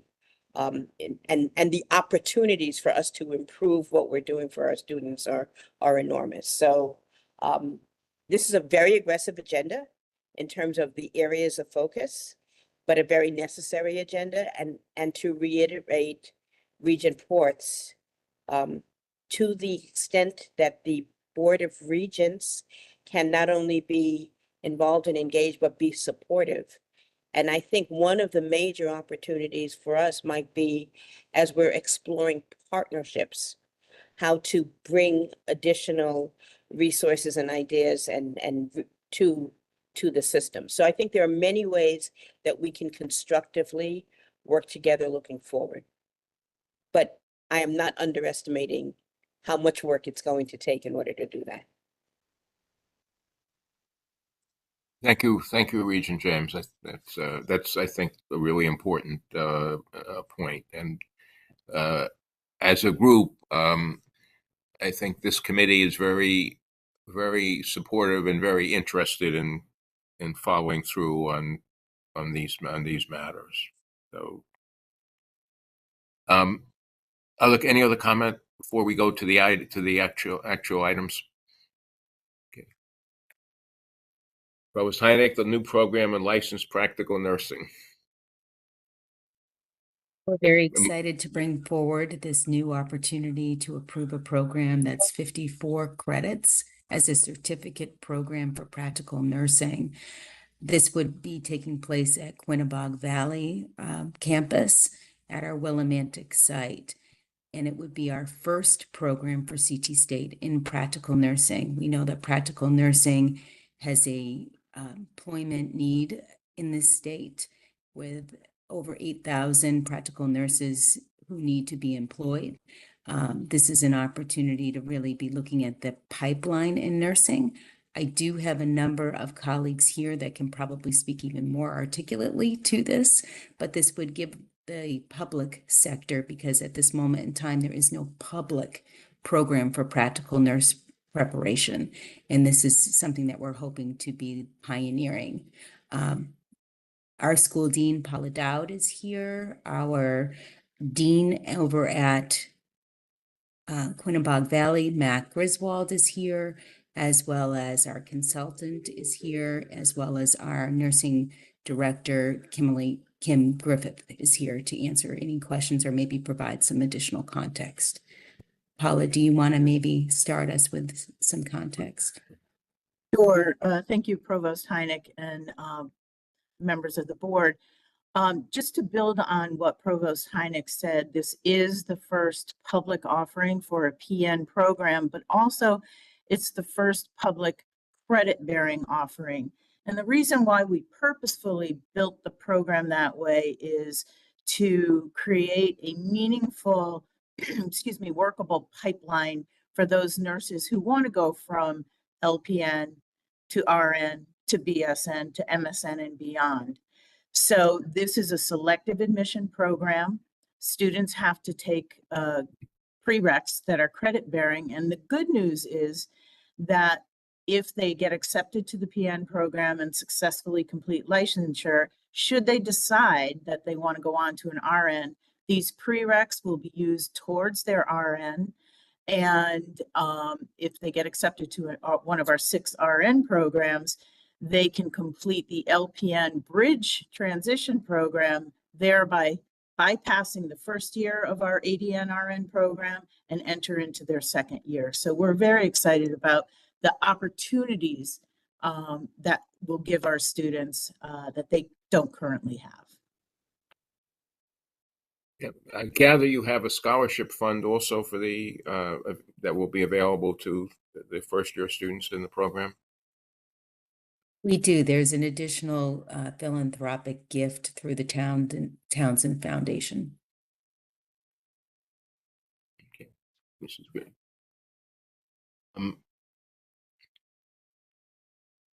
Dean Dowd or Provost Heineck, is there anybody else you think, anybody else you think should speak here from your group? I don't think so unless there are specific questions that any, one of our members of the team can answer. Okay. I'll open it up then to questions, comments from the regents. Regent James. And I'm sorry if I'm taking up so much time on the agenda of this meeting, knowing how many more important topics we have to get to. But I do want to comment on the opportunity this presents for us as a system.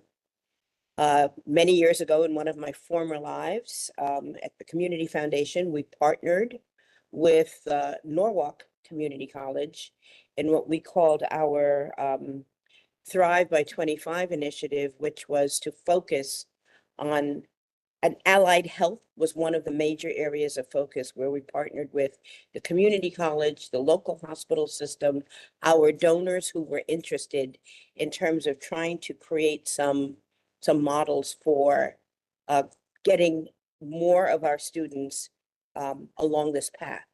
And, it had components of career pathways, it had partnership, and we couldn't get it.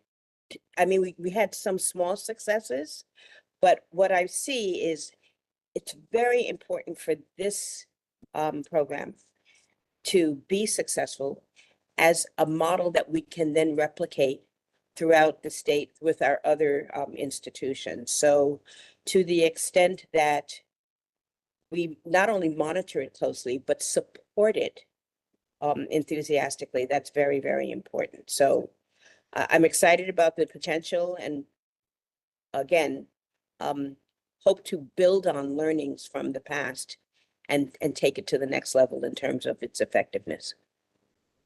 Thank you, Regent James.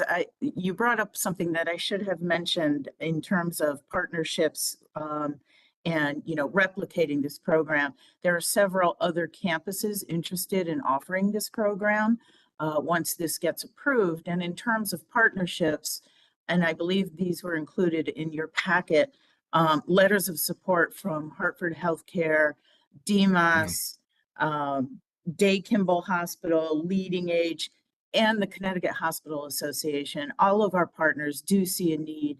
And in terms of support, they are, which is really a challenge for our nursing and allied health programs, they are offering first pick of clinical sites. So we're just very excited about that as well. Letters of support are very impressive. I think this is to your credit, to having built these relationships, and have the clinical sites are always crucial for these programs. Other comments or other? If not, may I have a motion to approve the licensed practical nurse certificate as presented on the agenda? So moved. So, second.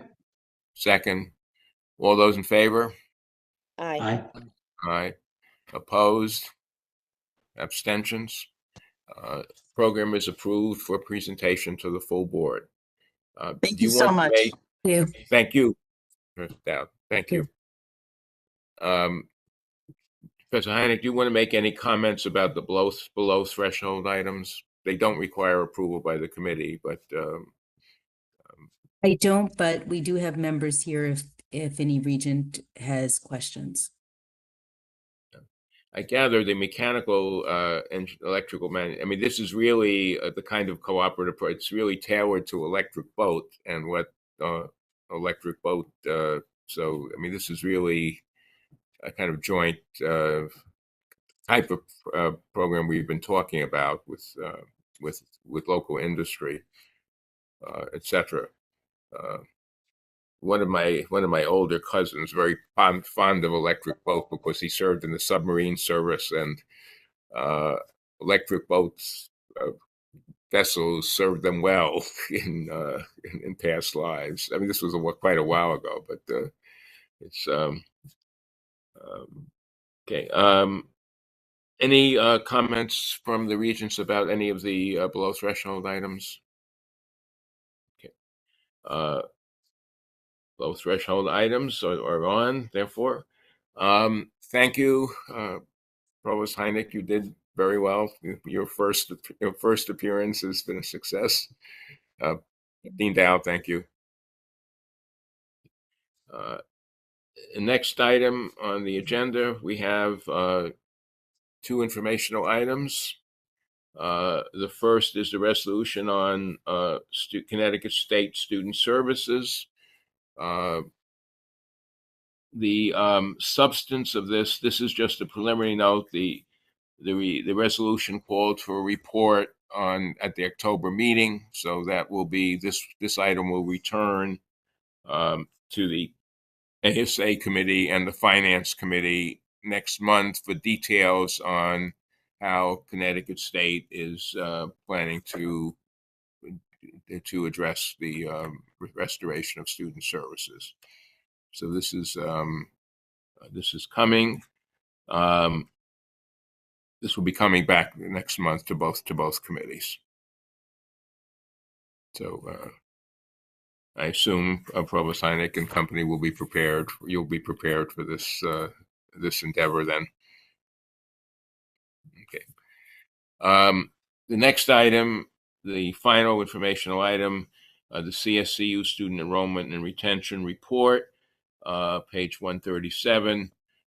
This is a consequence of a resolution that Regent McCarthy and I, a project we had started on some months ago. I think Dr. Blanchard, is Dr. Blanchard? I am here. Okay, Chair. good. Thank you. Welcome. Thank you. Welcome. Thank you very much, Chair Blooms. Good afternoon, everyone. Good afternoon, Regents. Good You to see want to talk about what we have? It was quite very interesting. So thank you. Sure. I must say, your turn. Can you hear me? Yes. Okay. Well, good afternoon, everyone. I must say, having sat in this meeting for the last hour and a half or so, it's much more interesting and pleasant than attending the finance and infrastructure meetings that I usually attend. So this has been a really nice change of pace. So thank you for inviting me. But please don't tell Chair Balducci I said that. But you're always welcome here, Dr. Blanchard. So I'm here to present this newly designed report at the tail end of your package. It's the last 2 pages. Yes. And you'll see that we designed it to include more information. I believe this is what's been called for by the regents, to include more demographic information in the enrollment report and to include more completions information. So if you start on that first page, you'll see our usual sort of design of an enrollment report where we have the college and university campuses in the columns. And then you see the category breakdowns in the rows. And we have our usual breakdowns of undergrad versus grad, headcount versus FTE, full-time, part-time. And we've also included certificate counts as well. So you can see all of these numbers. This is clearly for fall 23. We don't yet have our census numbers for fall 24 yet. So this is the most recent completed enrollment report for a semester, well, for a fall semester. You'll see in the second panel, the more demographic information that I think was really called for, starting with first-year students, first-generation students, ethnicity, and of course, PACT and Pell eligibility, which captures, sort of a household income background statistics. One thing we might change about some of these reports now that I look at them more closely is, for example, in the first-year students, you might want to show the totals in absolute numbers while we show maybe percentage breakdowns for full-time and part-time. And the same could be done for the first-generation block and, in fact, the ethnicity block. Sometimes looking at absolute numbers of this magnitude and in large numbers, in large quantity like this, is difficult to absorb. Percentages might be easier, but I leave that to the regents to provide feedback on that. You'll see in the third panel at the bottom of the page, the bottom of the first page, more traditional performance measures in terms of the retention and graduation rates. But we've also included transfer rate.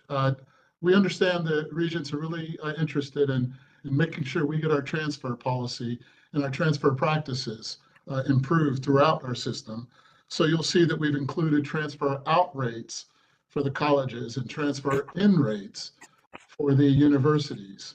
The first of which we track fairly regularly. It's that transfer in rate for the universities we want to try to put more emphasis on so that we can make sure that our students, our college students and college graduates have opportunities at our universities or whatever universities they so choose. But certainly we want to clear the path for them to attend our own universities. So let me stop there and take whatever feedback you might offer on the enrollment report, mainly on the design, and then I'll talk more about the second page and the completions report. Any questions? Regent McCarthy.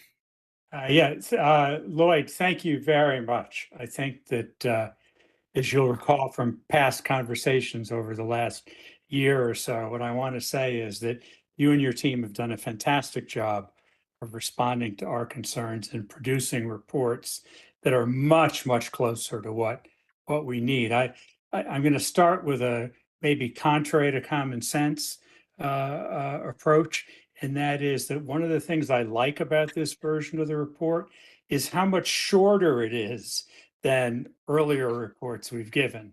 Because I think there's a tendency when there are too many numbers on a page or too many numbers in a report to deflect conversations into, how do we say it, less important areas and away from the more important areas. So I think you've made great progress on that. And one of the things I'd like to suggest is even more progress along the way. And this is you have on that first page still a lot of numbers, and they include separate numbers for each of the 12 campuses of Connecticut State Community College. And that's useful information and important information, but I'd actually suggest that it be in a page 2 or 3, and that the first page that we see is only on the 6 institutions that comprise Connecticut State colleges and universities. CT State as a unified organization, which it now is, as the provost has pointed out, it's now more than a year old. So we have to start talking about it as a single entity, and the 4 regional colleges plus Charter Oak. So literally just 6 institutions. That allows us to focus on what's on the page now, and those are the absolute key indicators of enrollment that we need to have under our belt before we get started. As Regent Porth said about something else recently, we need to be kept apprised. And Lloyd, you know better than anybody that enrollment trends contribute to financial trends. Absolutely. Absolutely. They're, 2 major sources of our funding. And so we have to see those. And one of the great things about today's meeting that I heard, Lloyd, was that people were talking about enrollment growth in small sectors and in large sectors. And those are not the conversations we've been having in recent years. And so I want to make sure that the data we're getting each year also reflects recent enrollment changes. So both retrospectively and prospectively. So the one thing I'd like you to add, I'm sorry, every time somebody does something really well, a question comes out about, well, can you do more? And I don't want to take away from the really good stuff you've done. It would be wonderful to see more year-over-year trends in these regular reports. You have them in some places, but I think we all know that we're not completely out of the COVID-induced enrollment declines. We're not completely out of the enrollment declines that began before COVID throughout the system. So I'd like to see those on your, so if you moved the community college campuses to a 3rd separate page, you'd have some room, maybe even another page that gives us critical year over year measures. And it doesn't have to be all of the measures that you've got in the graph now. It could be just you know, the key ones: total headcount, total FTE, total completed credentials, retention rates, graduation rates, just to see what the trends over time have been. They don't even have to be for every year. It can be for last year, 5 years ago, 10 years ago. But I think those would also be extremely helpful to the board. Let me put this in perspective. I think you've got 95% of an outstanding enrollment report that the board should see a couple times a year, and just that few small percentage points to make it perfect. But kudos to everybody who did this, and it's been great progress just in the last year. Well, thank you, Regent McCarthy. I think that was excellent feedback, and we can certainly incorporate those elements that you suggest. Thank you. And I think, Regent McCarthy, that third chart, that the summary chart in terms of trends, that actually could be presented in percentages. Yeah, absolutely. Really get that picture. Absolutely. That one, you don't need the absolute numbers as much as the percentage trends to give us that sense. But I absolutely support all of Regent McCarthy's observations and commend you, because there's tremendous amount of work, I think, clearly, that went into creating this report. And I think what this report will do is generate a lot more questions Yes. from the Board of Regents as we talk about the strategies at each one of our institutions, and we get those reports of which of these areas are we going to be focused on as priorities, because you can't do all of it at the same time. Right. But if you, as a system, will identify for, each one of their institutions, the one or two that you really want to pay some attention to and report out, monitor progress against, that will be very helpful as well. And, Regent James, that suggestion about percentages is one of those seemingly simple little things, but makes a huge difference. You're absolutely right. We don't need raw numbers for everything, raw numbers for the big things, and then percentages. That would be great. And I'm also reminded, I don't know if Provost Hegedus is still on the line or not, but when we were meeting with the NECHI about the accreditation for Western, he put the need for enrollment data very succinctly and perfectly located. He said he was looking for enrollment data that would directly drive decisions on how to focus efforts to change enrollment, not just data for the sake of data, but data to drive action. And that's what I'm looking for here. And that's what Provost James has just addressed. We're not going to use these data just for academic purposes.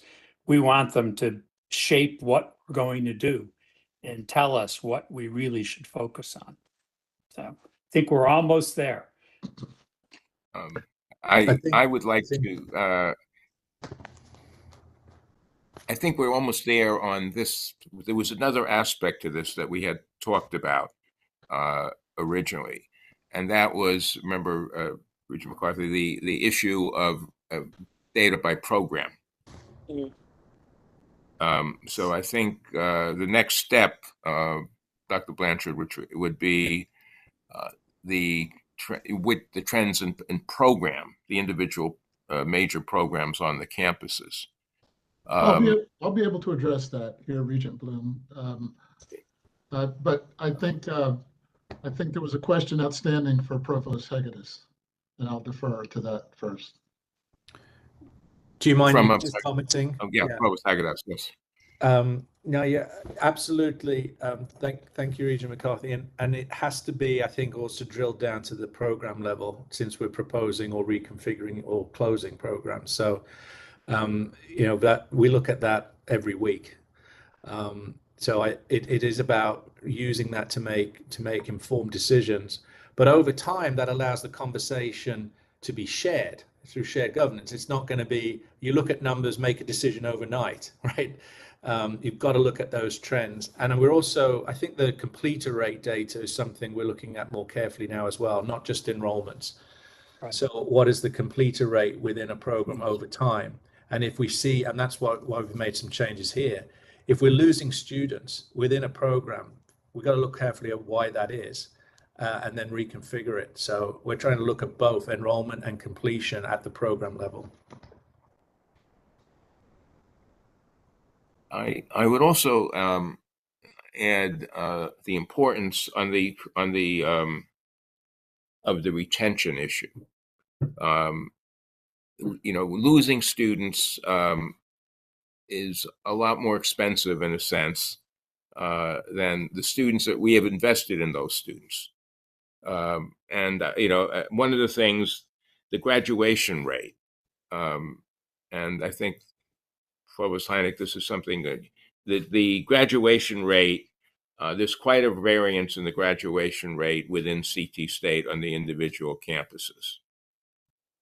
And I think for you and Dr. Meduco to look at, particularly there are one or two outliers in the wrong direction that I think would require really, would be very good to see why that's happening, to try to see why that's happening. Will do.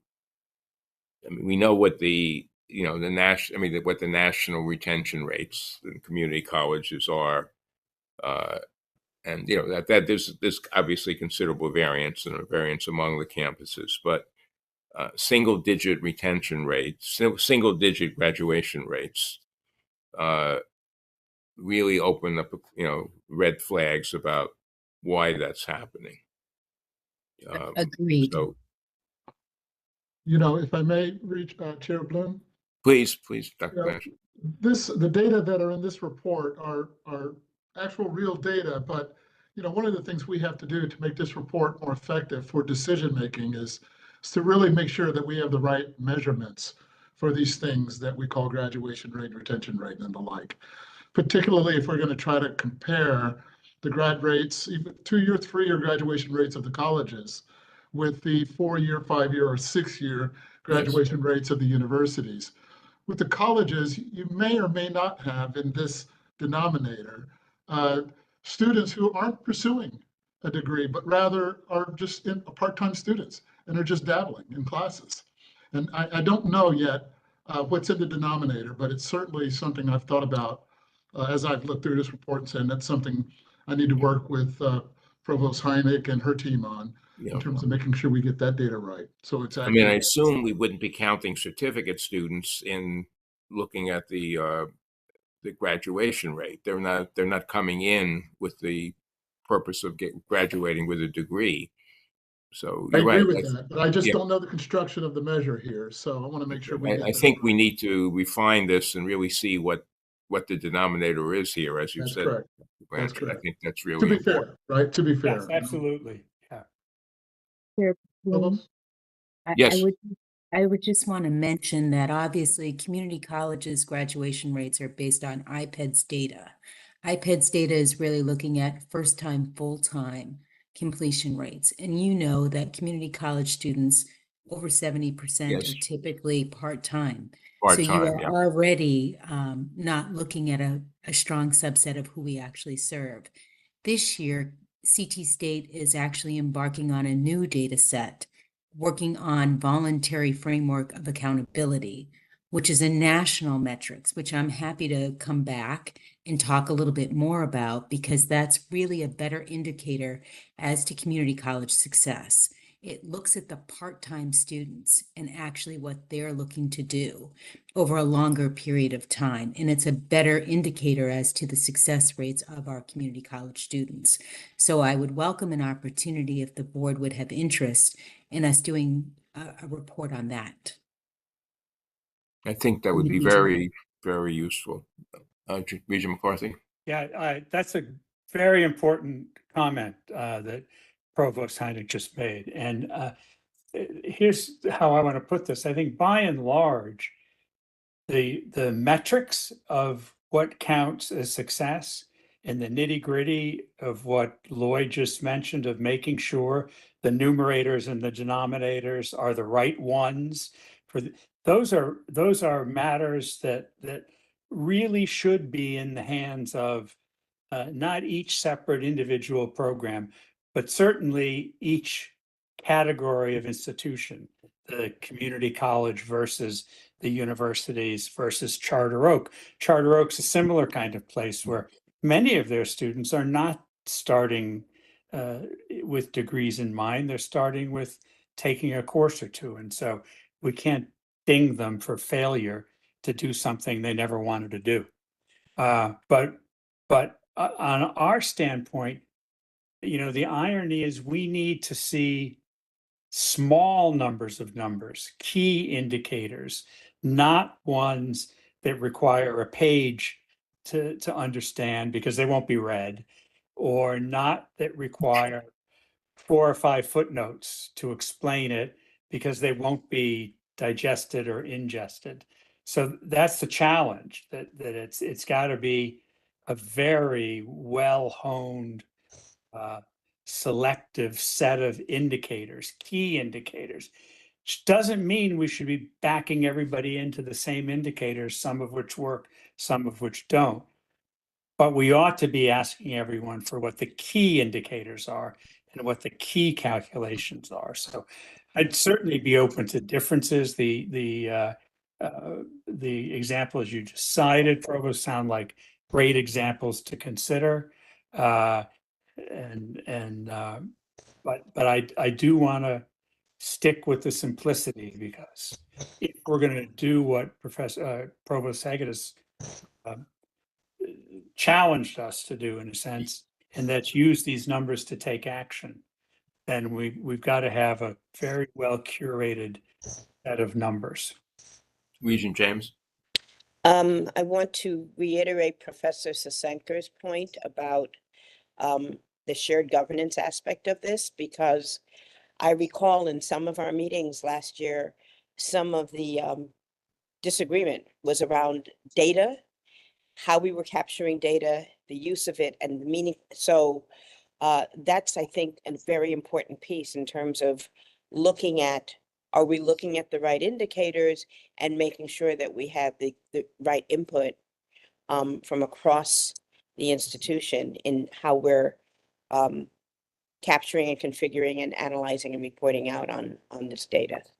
So again, it's absolutely connected and ties right in with your stated goals with respect to shared governance and the ACME policy as well. Let me say in response, if I may, Chair Bloom. Dr. Blanchard?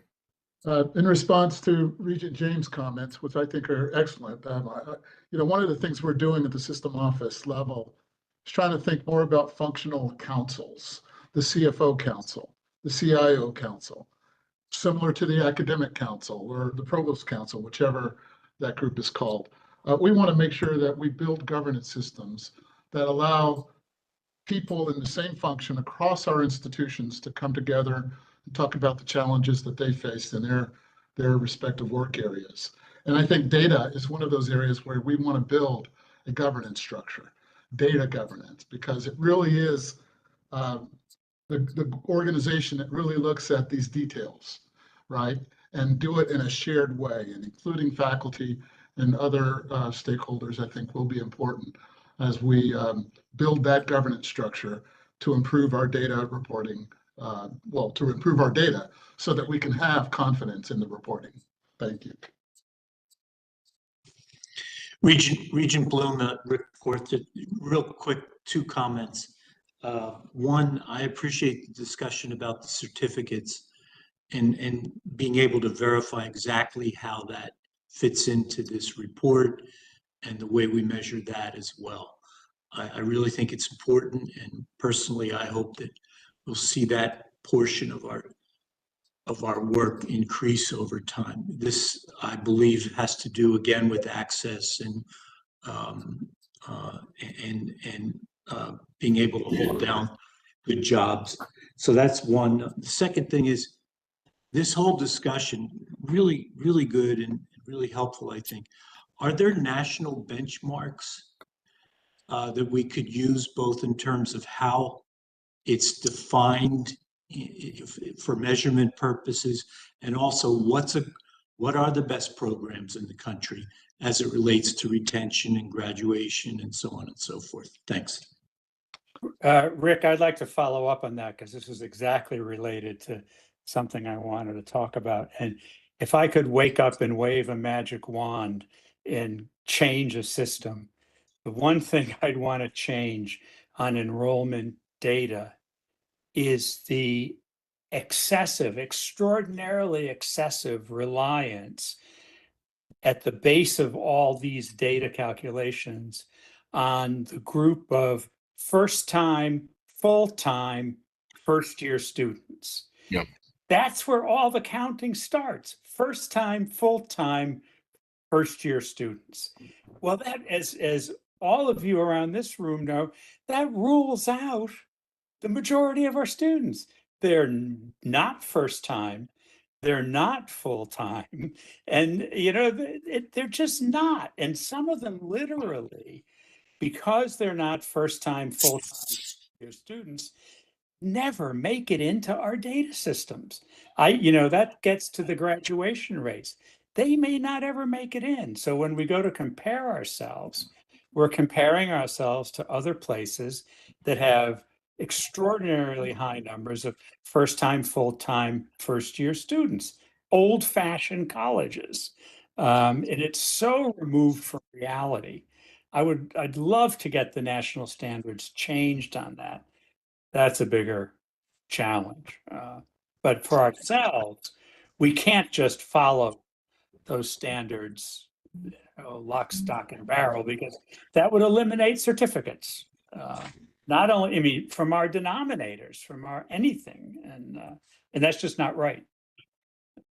I think we have to look for systems that are comparable to ours, Yes, that serve similar populations to compare it to be the comparison model. And I think that may be the key to what kind of national. I mean, my day life from CUNY has many of the same kinds of issues. Yeah. As both you and Lloyd know from past lives. It's the incoming group is quite different. I mean, it's quite broad and diverse. And diverse, I mean diverse in the sense of age, full-time, part-time, and all the kinds of characteristics that we're talking about. The measures. This is not. University of Nebraska is probably not a good comparison for what we're doing here, or University of Iowa, or it's the universities that do the same types of work that we do. Lloyd, I have a very nitty-gritty question here. I'm hearing a fair amount about the PASI system, the Pennsylvania State Colleges and Universities, or whatever PASI stands for, Pennsylvania State System for Higher Education, which doesn't include community colleges, but it includes a number of regional universities that are very comparable to ours. And they've gone through their system-wide reorganization. And I wonder, and I hear good things, but I hear snippets.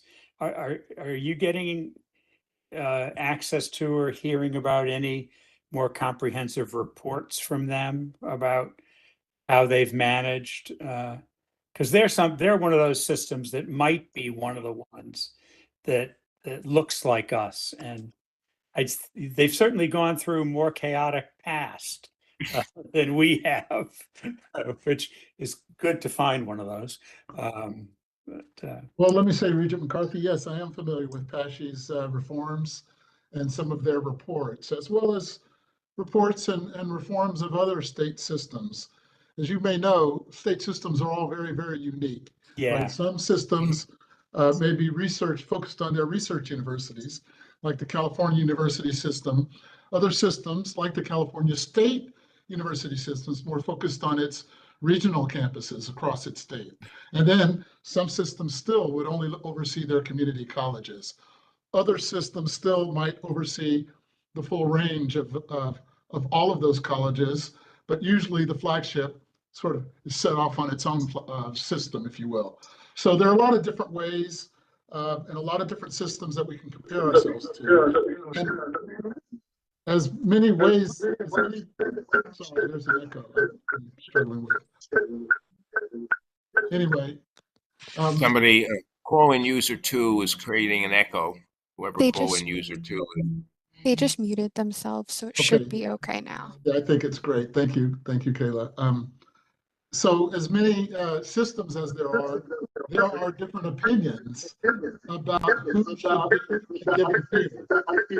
And those opinions will differ by campus by campus. Yes. So Eastern will think about its peers differently than Southern, than Central, and certainly than Western. And CT State may think about different peers depending upon its respective campuses and their various areas of focus. So I think that's something that a data governance group can look at so that we can maybe come up with those benchmarks in a more empirical fashion and also add a bit of our own judgment to it, our own strategic judgment even to it, so that we're comparing ourselves to the people that are the appropriate people to compare ourselves to. So I think your point is well taken. I think Regent Porth, your points about benchmarks, that's really what I was trying to address there. One thing I wanted to say about our reporting, and I'm going to try to finish my presentation with this comment. Regent Porth, you mentioned dual and concurrent enrollment earlier in the meeting. And that's one thing that we do not include in this particular reporting template that we may want to include in the template, given our strategic focus in this area. But certainly we want to follow the work being done by Dr. Diamond and her team and her colleagues across the system. But that's another area I think that we could also improve this report on. You'll see on the very last page of your template or of your package, completions report. And this is something you also asked for. And we're showing this in two tables, one with the absolute values and one with sort of year-over-year percentage change. And you'll notice that year-over-year percentage change table, the very last one in your 140-page packet, shows it using a heat map where the red shows the decreases and the blue shows the increases, and the shading shows the degree to which it increases or decreases. These are the kind of things that we can use to show the year-over-year change reports that you suggested earlier. And it happens to give you, it directs the eye toward those extreme areas. And then as you have the interest and time, you can look at more of the detail. But these are things that we hope to incorporate into this report that help you absorb a large amount of data. And particularly, if we get down to the program level, it will be more data for you to absorb. That program level data will be important, and we can show it by subject and down the rows and comparing across our institutions so that we could see, for example, how many math students there are at each of our institutions, how many English students and psychology students, et cetera, et cetera. Now, if we get down to a program level, it can be very specific. So we want to be careful about trying to aggregate them in inappropriate ways. But that's work, I think, that has to be done in a governance setting so that the faculty, as well as the sort of data analysts, can pull that data together in a meaningful way.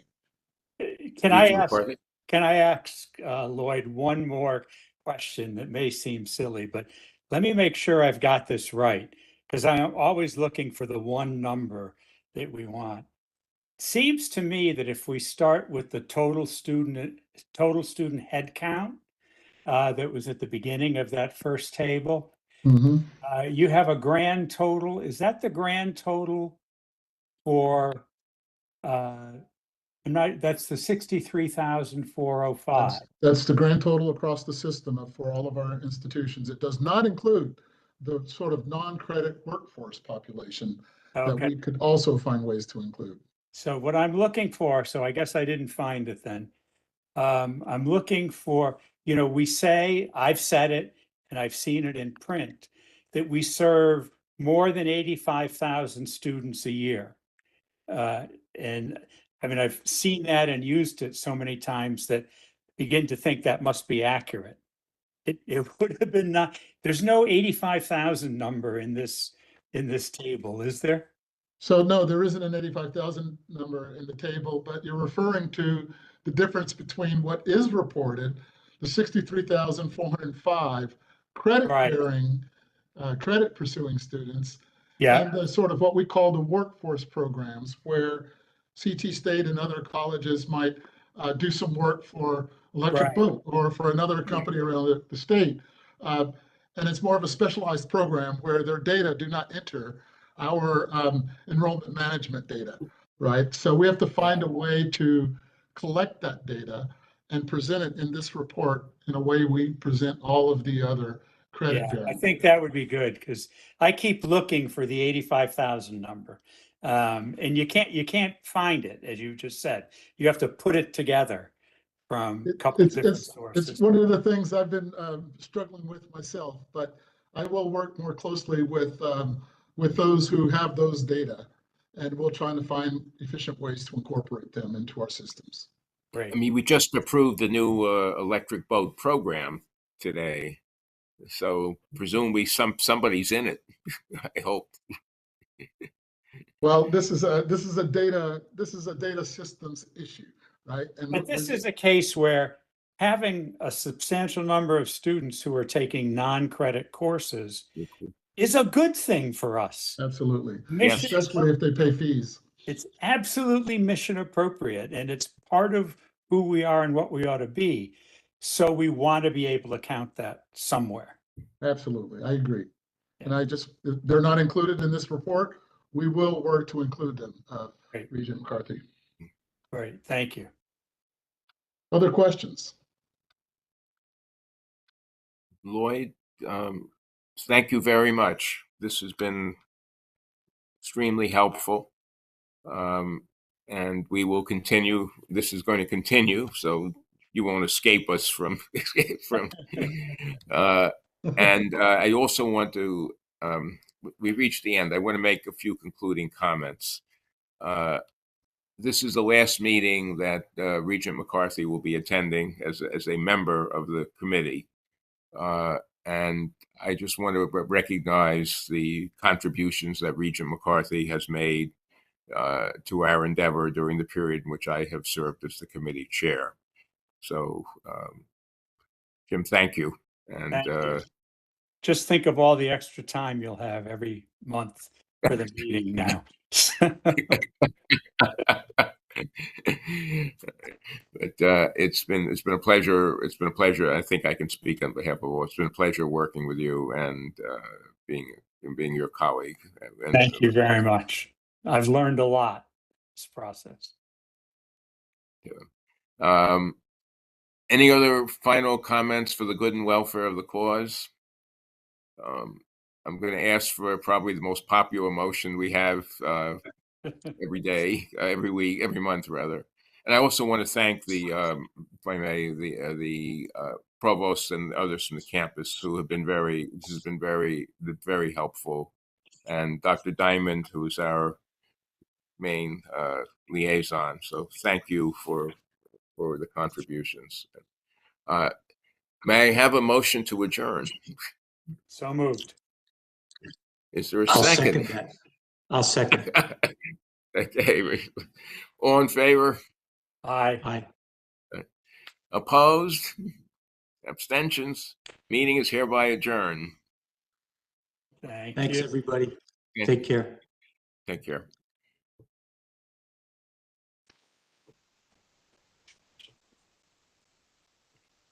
Dr. Stevens?